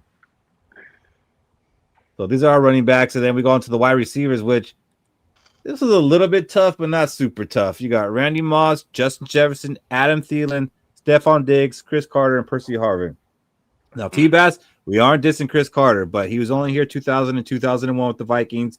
He did make the Pro Bowl in 2000, 2001, little lackluster. Then he dissed us and went to the Dolphins.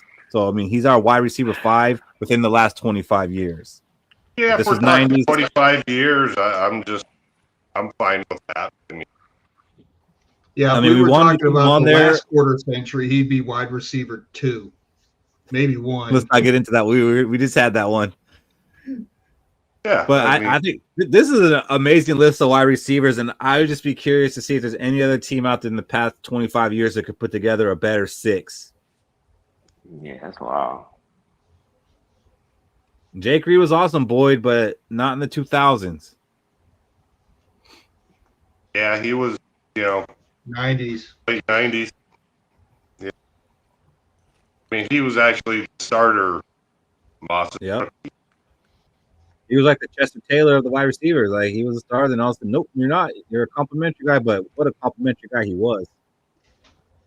I think he started most of 98 year. Mike Reed is checked in. You are now free to move about the cabin. Well, I mean, Jake Reed was the wide receiver 3, but he got a lot of action, like for a wide receiver 3. He wasn't he wasn't 800 yards for a wide receiver 3 or something crazy like that. Yeah, no, he was good. But this is an awesome list. Like, I can't believe this is what we're looking at the past 25 years, and we haven't even played in a Super Bowl. So one guy, could you bump Chris Carter and put Sidney Rice in there?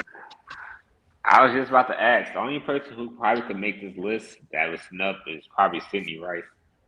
You know, we did look at Sidney Rice, to be honest, and he had like maybe a 2-year run, and Chris Carter had a 2-year run too, and Chris Carter's 2-year run was a little bit greater. I mean, Sidney Rice did have the great year with Favre. There's no doubt about that. I mean, you could make that argument though. There is an argument there. Yeah, that would be the only guy I see not on the list that comes to mind. Right. Robbie, it's debatable who's the number 2 and 3 back between Robert Smith and Dalvin Cook. But in the past 25 years, I mean, Smith only played 1 season, so it was easy to put Cook. Smith also dealt with a lot of injuries. But, I mean, I wouldn't fight you too hard on putting Robert Smith above Dalvin Cook, even though stats would say otherwise. Yeah, if you're looking at the last 25 years, Smith was more at the beginning of. Yeah, he was late 90s. With his injury. Gjallarhorn was a fan favorite, but he was not a top running back. I don't even know if he was still on the team in 2000, to be honest. He was 98, hey 99. Guys, remember, this is 2000 to now. Yeah, which was hard for us at times. Can't hearken too far back into the glory days. Now, this one might get some flack, I think. But here's our tight ends. We got Kyle Rudolph, TJ Hawkinson, and Jim Kleinsasser. What's up, Steady? As long as you have Kleinsasser on the list, I'm happy. Yeah, we thought about maybe putting Kleinsasser at fullback instead of having TJ Ham there, but Klein Saucer was mostly listed as a tight end for his career. First couple of years of fullback, then as a tight end. And what he really played was H-back, which I don't even know if anybody plays H-back anymore. And Klein Saucer was a guy like, if you weren't watching Viking football back then, you don't know what the heck he did. You go look up his stats right now, like, why is he on there? Nah, man, he was a mean machine. He was a blocker. If you needed him for a pass, he'd catch it. Klein Saucer is like a cult hero. Different positions. He played a bunch of different spots. Yeah, he was kind of utility guy. He did what was asked of him. So Shanko could be here. Shanko could be here. Like it could be argued that he should be here over Hawkinson, but that's just not where we got with our votes. So I have a question about Klein Saucer and more about type of plays they used to run. Why doesn't the NFL anymore have like lead block on like goal line? Why did they get away from putting a big guard or something? Did teams know how to scheme it? Because it didn't look like anybody was stopping that stuff. You know, I mean, it's the same way. Like, I mean, every team used to have a fullback. Not like 4 teams have a fullback. Like they'd rather put an extra tight end on the field, and I don't know why. It seems to make a lot of sense to have a big fat guy. I mean, like I don't. When we were struggling at the goal line, was like we didn't even have Ham back there. Like, why don't we have someone back there? Yeah, like when we used to use Randall McDaniel as the lead blocker. Yeah, and then you don't see that as often. You don't like. I don't know why. Every once in a while they do it, and it's kind of like a trick play now when it happens. But used to have like the refrigerator Perry be back there for the Bears. Yeah, and it always worked.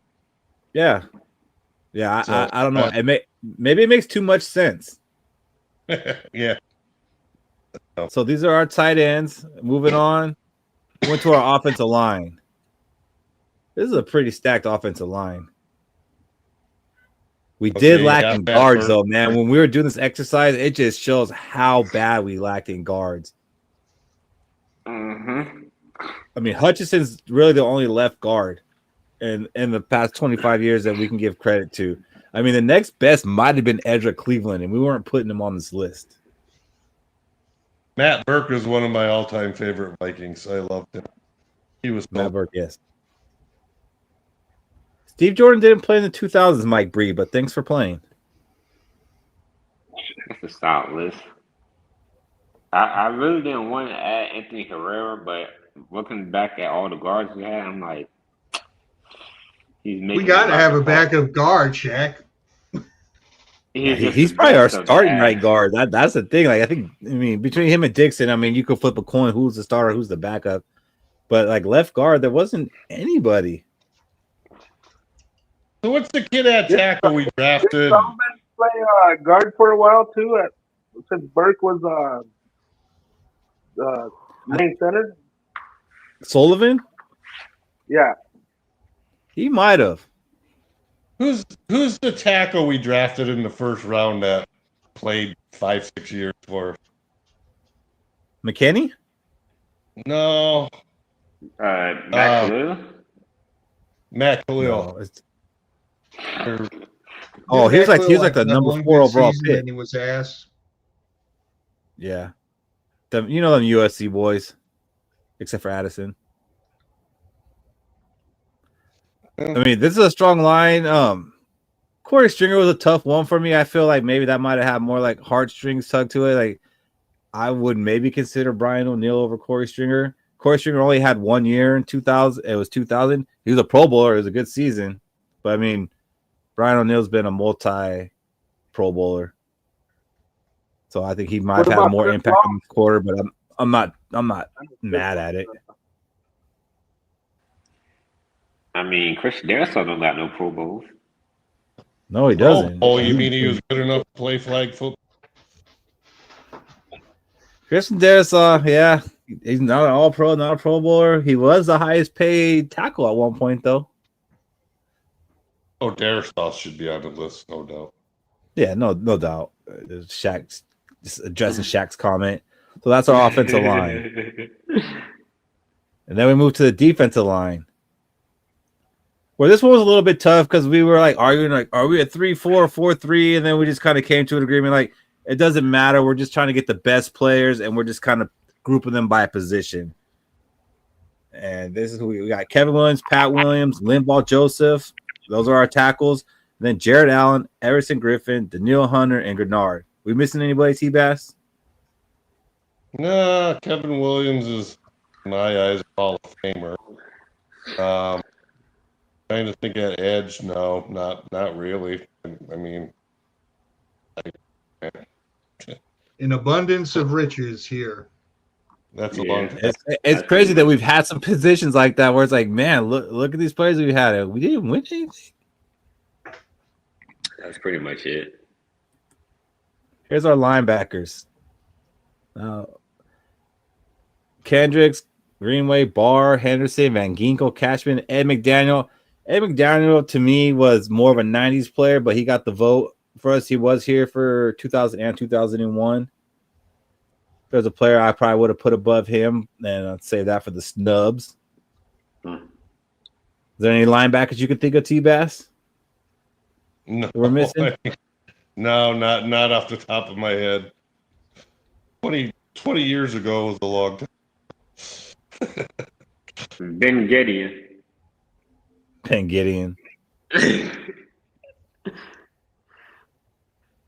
No, my Van Ginkel was an all-pro, though.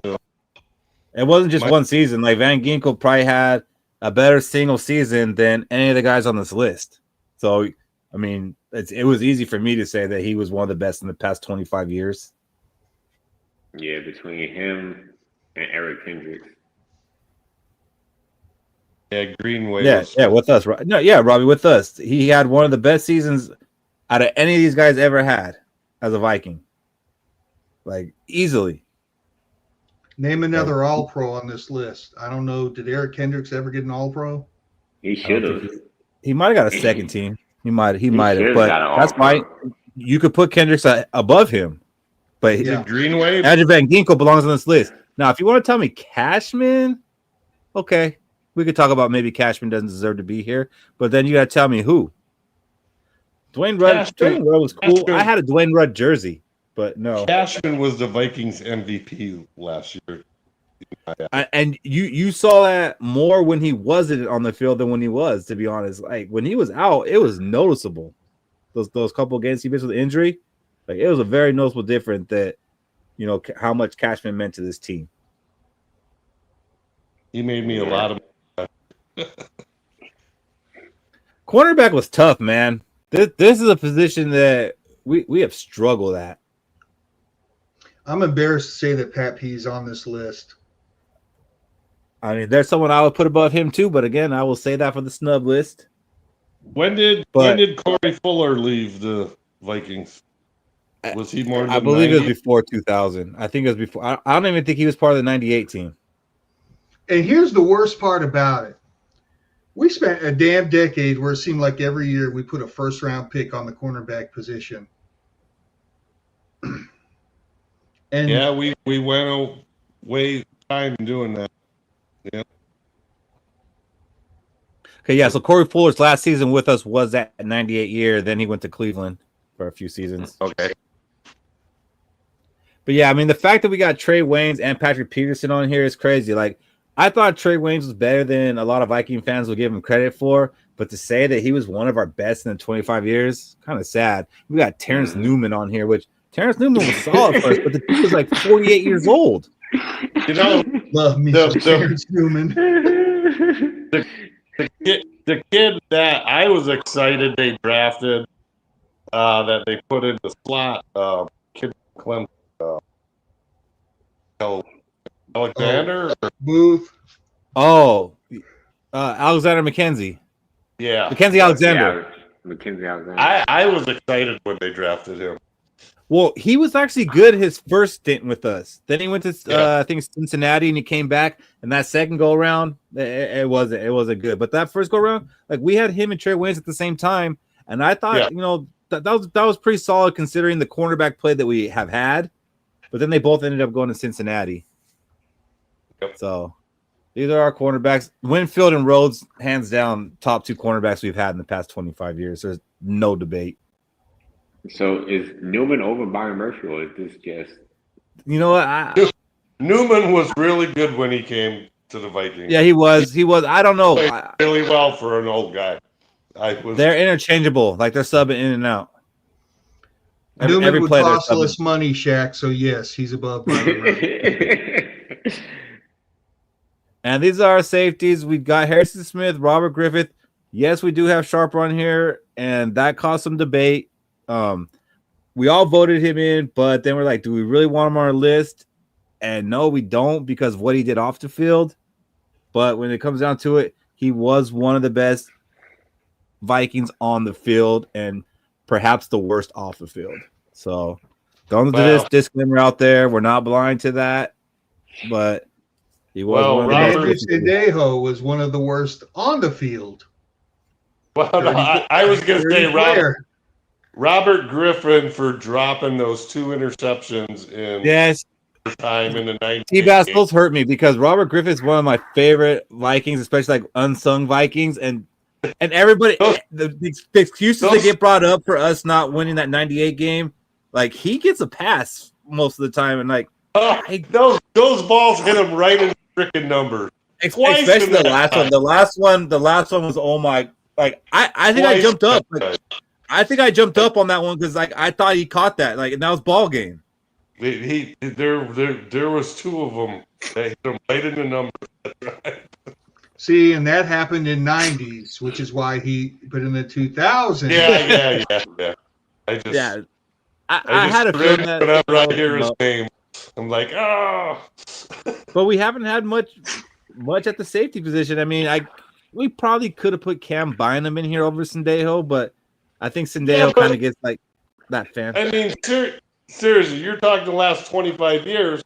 How many years has Smith been there now? Over half of them. 13 of them. So he takes the spot away for over half the quarter century. That's fair. He's had a lot of mates to his side though, and none of them have been very good. Robert Bland. Robert Bland. How do we miss Robert Bland? Check. Who was the guy that had all the interceptions with Brian Russell? Harris. Anthony Harris was awful, bro. He really was.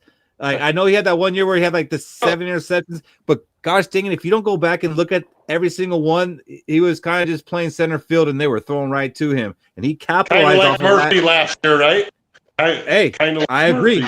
No argument here on that, but I think actually Murphy might have worked a little bit harder than Harris worked on his. After that season, I think Harris played like another 3 years and might have had 1 interception in those 3 years. Harrison Smith in his prime would make any safety playing with him look that much better. That's how good. And now this was the hardest one for us. We did special teams. If Tommy, you're still watching, there you go. Cordell Patterson is on this list. He is our kick returner. The Paulo's our long snapper, and Cluey is our punter. Probably not much debate. I mean, you could maybe say Mitch Berger for punter, but we went with Cluey. We could not decide on Longwell or Blair Walsh. And I know it's easy to just discredit Blair Walsh because of what happened in Seattle and then after that. But before that Seattle game, I think we all were pretty big Blair Walsh fans. I was. I thought they gave up on him too early. Shit. I mean, possibly, but then he went to Seattle and things didn't get much better. I mean, well, yeah. I'm not talking. So they cut him because he misses a chip shot field goal to lose the playoff game, but nothing happens to Peterson that game for fumbling. I think 2 or 3 times. I think Blair Walsh came back for one more season, didn't he? No, I think it wasn't good. And it wasn't good. They did bring him back one more season. Yeah, he deteriorated quickly. And then the team that picked him up was Seattle. That was funny. Because we played Seattle week 1 the next year, and he missed another field goal. That was a chip shot. Yes, he did. I would say Longwell. You got to give it to Longwell. Let me put up a poll. I can't vote. This is rigged. We have any other good kick returners during that time? Percy Harvin. Real Reichert. No, he said kick returners. Well, we got Percy Harvin, but we have him as a wide receiver, so he could be back there, or Percy Harvin could return the punts. Yeah. Sherrills could have made the team, I guess, but Sherrills is more of a punt returner that, all right, we're not going to fumble the punt. Like, he's going to catch it every single time. If it's not Patterson or Harvin, it'll only be the speedster. Patterson was different, though. Wasn't Diggs the kick returner for a while? I don't know what Diggs ever did in the regular season, but his first preseason game, I remember against the Steelers, he took a punt back to the house, and I think that kind of like what people like, oh, who's this fourth rounder? Yeah, he did punt return, but not for long. I remember Horseshit Walker did that the first game after the trade. He ran a kick return. I can't believe you guys didn't put Nwangu in. Like, one of my all-time favorites, the guy who should still be on this roster. Yeah, I mean, Keith, you're starting to win me over on that argument. You know what? It's taking you a while to get there, but that's okay as long as you get there. I mean, the sad part is I feel like Patterson's the better running back than Nwangu. Ooh. And the sad part is that the Vikings didn't realize that, to be honest. They were dead set on making the guy they drafted as wide receiver play wide receiver, damn it. I don't care. I don't care you look good running the ball. Catch the damn ball. Run the damn route. Patriots figured that out.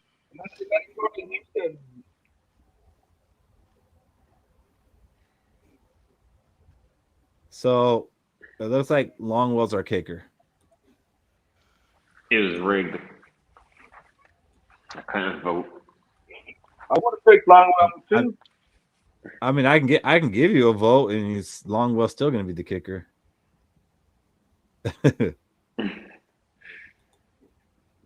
So it shakes up. Oh, here's our snubs. Wait a minute. How about coach? Head coach? We didn't do it. No, Mike Tice, buddy. Mike Tice. We could talk. Let's do our snubs, and then we could talk coaches. So I feel Brian Williams should have made it over Patrick Peterson. He was one of our cornerbacks in the early 2000s. He played with us for 4 seasons, had 12 interceptions, 42 pass defended, which is the 7th most in team history. He also had 4 sacks. Now, I guess, maybe not too familiar with him because he wasn't like a star name, but he was a solid cornerback, and he played better than Patrick Peterson did for us. So to me, that was a big snub. And then I also believe that Ben Lieber was a huge snub, which he could have went in there. Solid as a rock player, Lieber. Yes. Yeah, solid. I think he should have been in there over the 2 years of Ed McDaniel. He played for us for 5 seasons, had 5 interceptions, 25 passes defended, 9 forced fumbles, which is the 13th most in our team's history, and he had 12 sacks. He was a solid player. Wasn't, an all-pro by any means, but if you're just looking at the last 25 years for us, he was one of the better linebackers, and I believe was better than the 2 years of Ed McDaniel. Is there anybody else on this list that stands out to you, T-Bass, and you think, oh, okay, yeah. Irv Smith Jr. should be on there. Who? I'm joking. You mean DK Metcalf should have been? Irv Smith Jr. I fucking hated that guy. Corey Chavis is definitely one who could have been on there over Sendejo if we would have taken a little bit more time to think about it. He had an 8 interception season, and he played for 4 years with us and didn't miss a game. So Corey Chavis might have deserved some more consideration. That's just a lot of people to think about the last 25 years. How many players they had, That's just... So see, T-Bash, we did get Sidney Rice on the snub list. Like, he was a consideration. Yeah. I'll say one player I don't see on the snub list is Hussein Abdullah, another safety who kind of had a good 3 years with us before we got Harrison Smith. Yeah, could have brought that up. You made me think of who we had. who did that? Was it a running back we had returning kicks for a little bit? That was pretty good before. Muelde Moore? No. Amir Abdullah. Amir Abdullah. When was Chris Walsh playing for us? Is that the late 90s, the early 2000s? Yeah, he was on that 98 team. Yeah, but did he play into the 2000s? I love that guy. He might have been there in 2000. But, I mean, by then he was just like a straight special teamer. Yeah, but he was. What about he played. Yeah, he actually played till 2002 with us. He was a great special teamer. He was. I said I think it was either last week or the week before. Like he's the guy that kind of made me appreciate special teamers. Like that. Okay, all he does is special teams, but man, he's effective in doing so. Yep. Found a spot on the team. So this is the team we put together. It's a solid team. I mean, cornerback depth's a problem. Like it still is today. Damn it. All right, I'm over the Wilfs. They haven't been able to solve the cornerback problem. Fish, I'm sold. Well, they ain't the Wilfs. They're higher. I'm totally kidding. I'm happy with the Wilfs, but this is a solid team. Might be able to go out there and lose an NFC championship. Yep. So let me ask you a question real quick. Just for argument's sake. How many of these people you think would be on the Vikings all time? Maybe about 10 of them, if that. Adrian Peterson, Randy Moss, Justin Jefferson. What about Matson? Matson, he's on the. I'd say about 10, I think 10, give or take 2. So yeah, 10 to 12, maybe. Probably at least 10. Which I think that's still a pretty good number. Yeah. I'm just asking your opinion. How many of these guys? Yeah, I'd say 10 to 12 of these guys without even really diving into it. Mm-hmm. And you know what? We say 10 to 12. It might end up being 8 because then you got to start bringing up the guys from the 70s. You know, a lot of those guys, they played for the Vikings a long time. Like, it doesn't happen anymore. Like, when we've had to look back and look at guys from the 70s, like, they played for the Vikings 12, 13, 14 years. That doesn't happen anymore. Yeah, a lot of these guys played for the Vikings, like, 3 to 5 years. The 70s Vikings, you'd have to knock out automatically a bunch of guys on the offensive lineup. Chris Dolman or Daniil Hunter guys. Yeah, I mean, we initially had John Randall on here, but we decided to take him off because he only played here in 2000 and then he left. So, yeah, like John Randall, yeah. When did Randall McDaniel leave? 98. He went to Tampa Bay in 98. He left after 98? I thought they had him for a few more years. I feel like the team fell apart after the 2000. Like, I think a lot of other players became defeated. I mean, that's when John Randall left. That's when Robert Smith left. After the NFC championship. Yeah, like... Yeah. 98. 99. Let's see. 98 was their 15-1. McDaniel was here till 99. He was actually a Pro Bowler. But then 2000, 2001, like Fish said, he went to Tampa Bay. So let's go ahead and answer T-Bass' question. Who's our coach? Who do you got? You got Dennis Green. You got Childress, Mike Tice, Leslie Frazier, Zimmer, and KOC, right? Six of them. I'd have to give it to Zimmer right now for the last. I'd probably give it to Zimmer too. I mean, overall, like if you go like over their whole body, I'd probably give it to Dennis Green. But I think a lot of Dennis Green's success in the 90s was Dennis Green had the team that he had now. I was never a Dennis Green fan. I thought he never. I like Green, but let's see. Green got us to an NFC Championship game. Zimmer got us to an NFC Championship game. Was it Childress who was the coach in 09? Yes. Yeah, Childress got us. So he got us to an NFC Championship game. Didn't Green get us to 3 NFC championships? Yeah, but in the 2000s, it was just one. Mike And he got Tice us won to a playoff 98. game. Mike Tice won a playoff game. Mike Tice beat the Packers in Green Bay. That's almost like going to an NFC Championship. I mean, that was Brett Favre Packers in Green Bay in Lambeau. I got to give it to Zimmer because pre-eye patch Zimmer was a really good coach.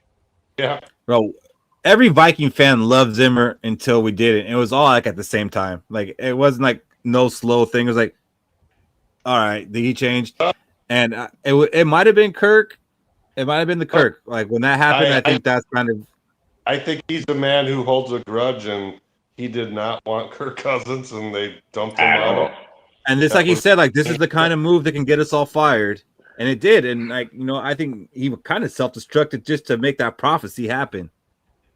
Like he checked out after. He kind of gave up after they forced Cousins on. No, he definitely checked out. He definitely checked out, and he even said that his biggest mistake was winning the playoff game in 2019 because I ended up getting him extended. Like he basically wanted to be out because I think like the Dallas job was opening, so I think he wanted to be out, and he won the playoff game in 2019 and got extended and had it going a little longer. But we all did love Zimmer for like those first 4 or 5 seasons. And the way he stood up when Teddy Bridgewater went out and came up and gave that speech, like, a lot of people will be counting us out, but I think that's the wrong thing to do. And he was a good coach for like the first 4 to 5 seasons. I don't think KLC's far behind him. He's not. I don't. Got to win some playoff games. He's got to win some playoff games, T-Bass. I agree with you there. He got time. I think he's got to win. I don't want to like put the ceiling here, but he's got to win one this season. Like there has to be a playoff win this year. Like the team we put together, and year 4, no more excuses for the playoff game. He has to win a playoff game this year. There's no doubt about that. I call him the Teflon coach. Nothing sticks to him. It's always somebody else's fault. It's Ed Donatel, it's Sam Darnold, it's never Kevin O'Connell's fault. He's the head coach. He's the captain of the ship. Yeah. So Michael Fish, do you have a Gjallarhorn question for us? I do. All right, so let's go. I'm gonna go Keith, Shaq, Timmy, T-Bass. I don't like this. When the Vikings have to pare down to the 53-man roster, who is your surprise cut candidate? Damn.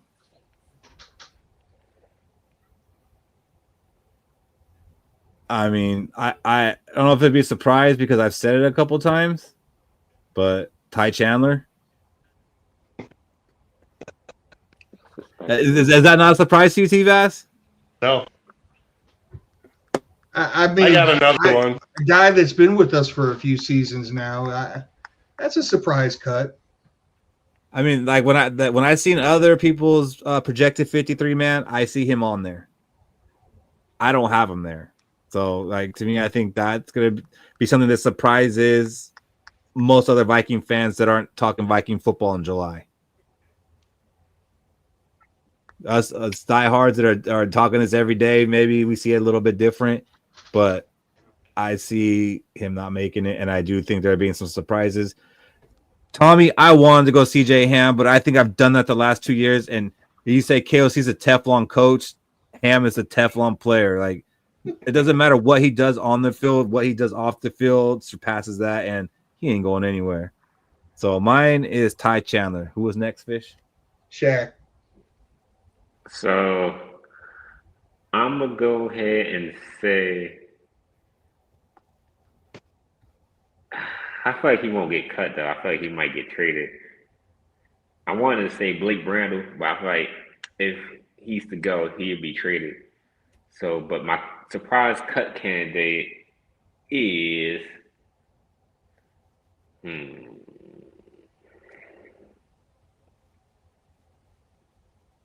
me go. I'm gonna go with Justin Skol. Yeah, I'd be shocked. Yeah, I'm gonna go with Justin Skol. I feel like the depth we have of all the young tackles we signed. I feel like they might just hold an edge or just be just as good as Skol to the point where the Vikings think they don't need him. Yeah, you see some people shocked with my Ty Chandler one, but I'm actually more shocked with Shaq's than I am with my own. I think he's our starting left tackle week 1, so I would be surprised. I'm going to say Brian O'Neill. Wow! Whoa, my man! You definitely got Fish's attention as well as mine, but for different reasons. Whoa, Timmy, explain yourself. That would be a surprise. Hey, NFL is a business, so you can be cut at any time. I mean, it would be a salary cut move, but man, he doesn't have any guaranteed money, does he? He does not. Nope. I'm shooting from half court. Timmy out here. Timmy is not an assassin. Timmy just threw the house. Timmy just came right there in the corner, then all of a sudden, sprat. All right, T-Vats, on you. Well, I was going to say Chandler, but you took him already, so I'm going to say Rodriguez. Levi? Yep. Last year, Fish would be heartbroken. This year, he agrees with you. Well, I think that would be surprising. I think most Viking fans expect him to be here because I think the Vikings do like him. But maybe like's not enough. I like you, but I'm not in love with you. Mm-hmm. I can see it. Hey, I got one for you guys. A trivial question. Oh shit! What Minnesota Viking, when drafted, was the NCAA's career field goal percentage leader in basketball? Kyle Rudolph? Nope. NCAA? NCAA field goal percentage career leader. Wait, he was so he was a player? I was gonna say Bud Grant, but he was a player. He was a starter. Kyle Fish was on the right track when saying Kyle Rudolph. Was it before or after the 80s as a Viking? Right around 80. Steve Jordan? Nope. Oh, damn. So someone in the chat, throw me something. There's some Googling happening right now. You guys are on the right position. So it is a tight end, but I don't know. I don't know no tight ends in the 80s. I think he owned a restaurant bar up in Minneapolis. Gosh dang. Did we have a tight end in the 80s? Why can't I think of a tight end before Steve Jordan? Maybe because I was born in 82. They played the Tommy Kramer days.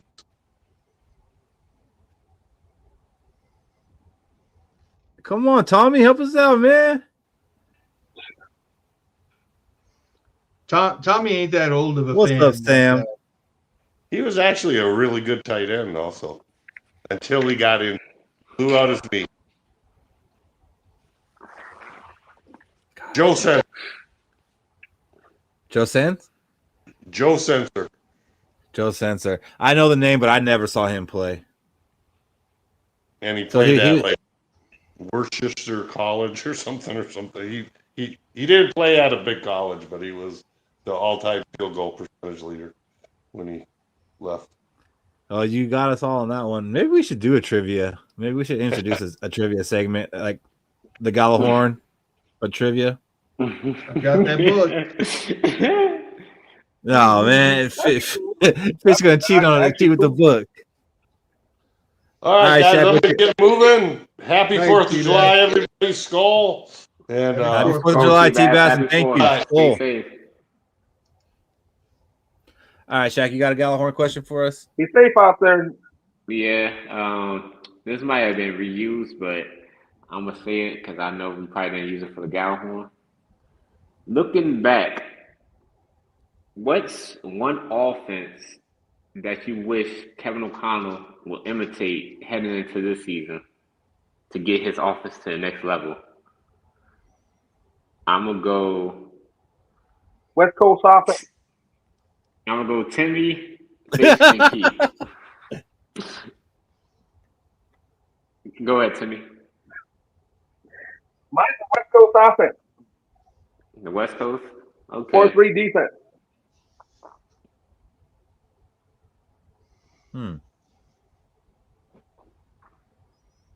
What about you, Fish?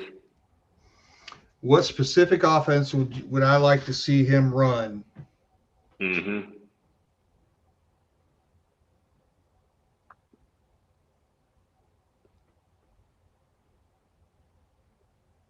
Not the run and shoot. You could say like one of the NFL teams. It don't have to be the exact, West Coast run and shoot. It could be like, how another coach is running their offense. Gotcha.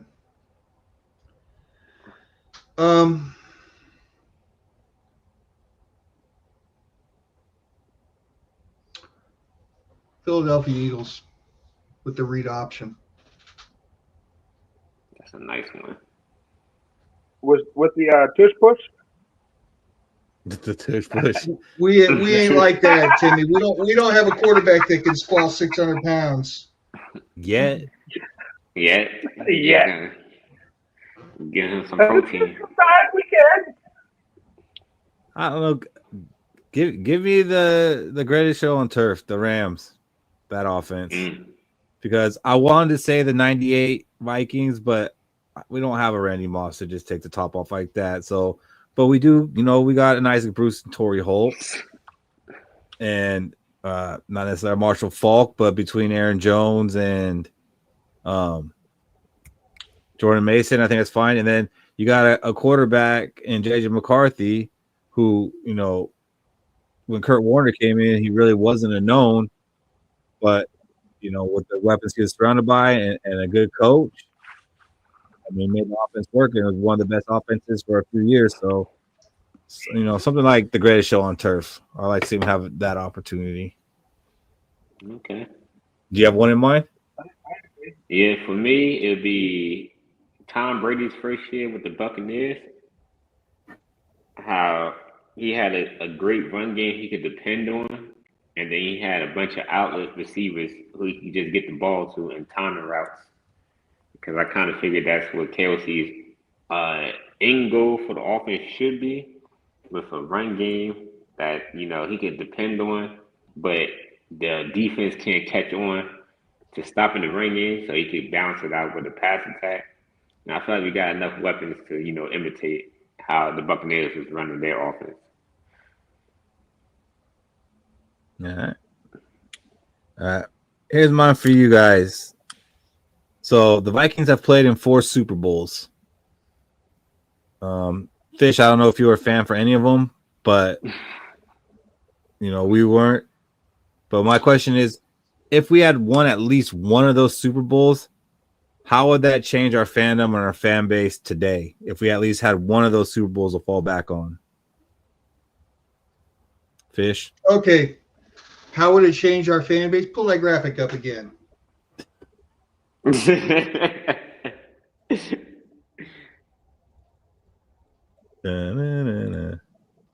You see where there's no Super Bowl trophy there, and it's the absolute embarrassment of us as an organization? That would not be empty. We would have one. And somebody could say, oh, well, you only won one. Everybody else won multiples. We would have one. We would stop having conversations like, what's the best team to not win a Super Bowl this year? The Bills or the Vikings? we would have won a Super Bowl. How many times have we been in arguments maybe two. Where we're talking about we're good and they're like, yeah, but we've at least won a championship, even though it was 30,000 years ago. Mm-hmm. And to be shut out and to have embarrassing ass graphics like that, everything would change. We would be desperate for another one, but we would still be able to say we won one. So, Shaq, how do you think it would change for you? For me, I feel like just a little bit. I feel like, it would make me care more about the history of the Vikings. Not saying I don't care about the history before I was a fan or before I was born, but, it would give me the pride of knowing, like, yeah, if Fran Tarkenton at least got one Super Bowl, how that would change how the NFL view Fran Tarkenton. Yeah, he was one of the best passers before he retired, but, that dynamic of Super Bowl winning quarterback Fran Tarkenton with his play style changing the NFL and having a Super Bowl ring, I feel like, that would give us more legacy than just having the Purple People Eaters and Randy Moss. Fair. What about you, Timmy? How do you think it would change this fan base today if we at least had one of those Super Bowls from the 70s? I think everybody would be not doubting us as much, our team as much, is because that we would have a Super Bowl and we have something to achieve something on that. That's how I kind of feel. Is that I think it would change for me. Maybe not in a very positive way. Like, yeah, it'd be cool to have that to fall back on, but so like someone would say to me, like what I say to people like that are Bears fans, like T-Bass brought up the 85 Bears and the Bears fans are talking about it. Yeah, but they haven't won Super Bowl while you were alive. Okay, that's true. And like I feel like part of being a Viking fan nowadays, like that's part of our identity that we haven't won one. And I kind of embrace that. Like I've often said, like if we were actually to win a Super Bowl now, like how would that change us as fans? Like we caught it. Like we caught what we've been chasing. Now what? So I don't know. Like it'd be a crutch for argument, I guess. But now we also don't have that mystique and that desire to go and get that first one and to actually be a fan during that first one because, like I said, it wasn't born yet. So I guess maybe a little bit selfishly, I'm glad we didn't yet. Like it'd been nice to win in '98. That'd been cool. But if we would have won one in the 70s, I don't think it would have been that great. Yeah. On our fourth Super Bowl, I was born, but I was like 1 year old at the time, so I don't know if that still counts as I seen one or heard. It would have counted if they won. They won one in your lifetime. Yeah, it would have counted. It would have. It would have. I'm going to sign off for the night. See you guys next Thursday. Thanks for having me on. Skol, Timmy.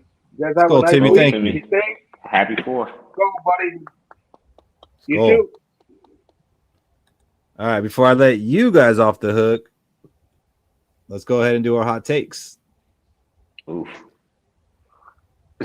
We got a small panel for the hot takes because Cody could not make it tonight. He is not having great internet. Uh-oh. I thought Fish's internet just went kaput. You're gonna hope it. You're gonna wish you had. Oh boy, here comes the Isaiah Rodgers hot take. All right. All right, we'll give Shaq a minute to think. So go ahead, Michael Fish. What do you got? Duke Shelley this year will once again be a Minnesota Viking. God. No. Man, you've been sitting on that all night, huh? Yeah. I think I got one. T-Bass, how you feel about that, T-Bass? You want Duke Shelley to come back? Oh, my gosh. And this is all off of, like, seriously, the whole Duke Shelley infatuation is off of one play he made against Buffalo. Like, seriously. You would think he's the one that made Josh Allen fumble and recovered in the end zone. Fish, I'm glad you came with that one. You gave me a laugh. That was cool, man. Appreciate that. You said you got one, Shaq? Yeah. So I don't know how hot this take is, but I'm gonna say J.J. McCarthy's first pass will be a touchdown in the regular season. Ooh, that's hot. Nice little 80-yarder to Justin Jefferson. Or, fumble recovery in the red zone. Yeah, I was thinking that too, but I wanted to make it a little better. Look, Shaq, as nice as that would be, I'd prefer like the 70-yard kickoff return than quick strike. We don't have Nwangu, so it's not gonna happen. Yeah, you're right. So I feel like we're taking up all the ones in the regular season, so I'm gonna start making my preseason ones.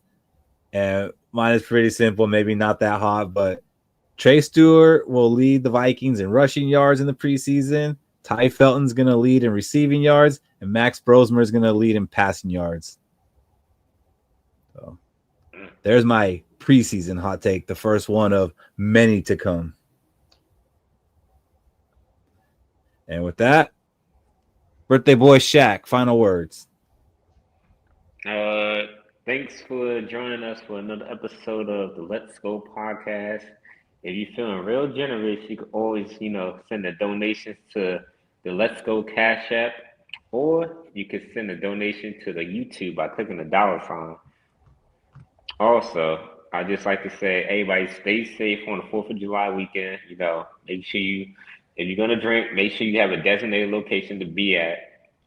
Make sure, if you're going to play with fireworks, make sure you read the safety and be fire safety before, you cause a fire. And I just want to thank everybody for the birthday wishes. Feels good to go another year around the sun, being a Vikings fan. And I'm just waiting to see what this year holds. Nice. Like a fish. Happy birthday, Shaq. Happy birthday, America. For Vikings fans, by Vikings fans. Don't Jason Pierre-Paul yourself tomorrow. He's the one for the Giants that blew his fingers off, right, with fireworks. You're right. Yep. Yep. Have fun. Don't beat your dog. Don't beat your wife. If you're going to do something, be good or be good at it. Stay safe. Get yourself a driver if you need to. The weekend is upon us. So, let's go, baby. Yeah, don't JPP yourself and don't go out there and Jordan Addison yourself. Be smart, have a plan. Shout out to Cody.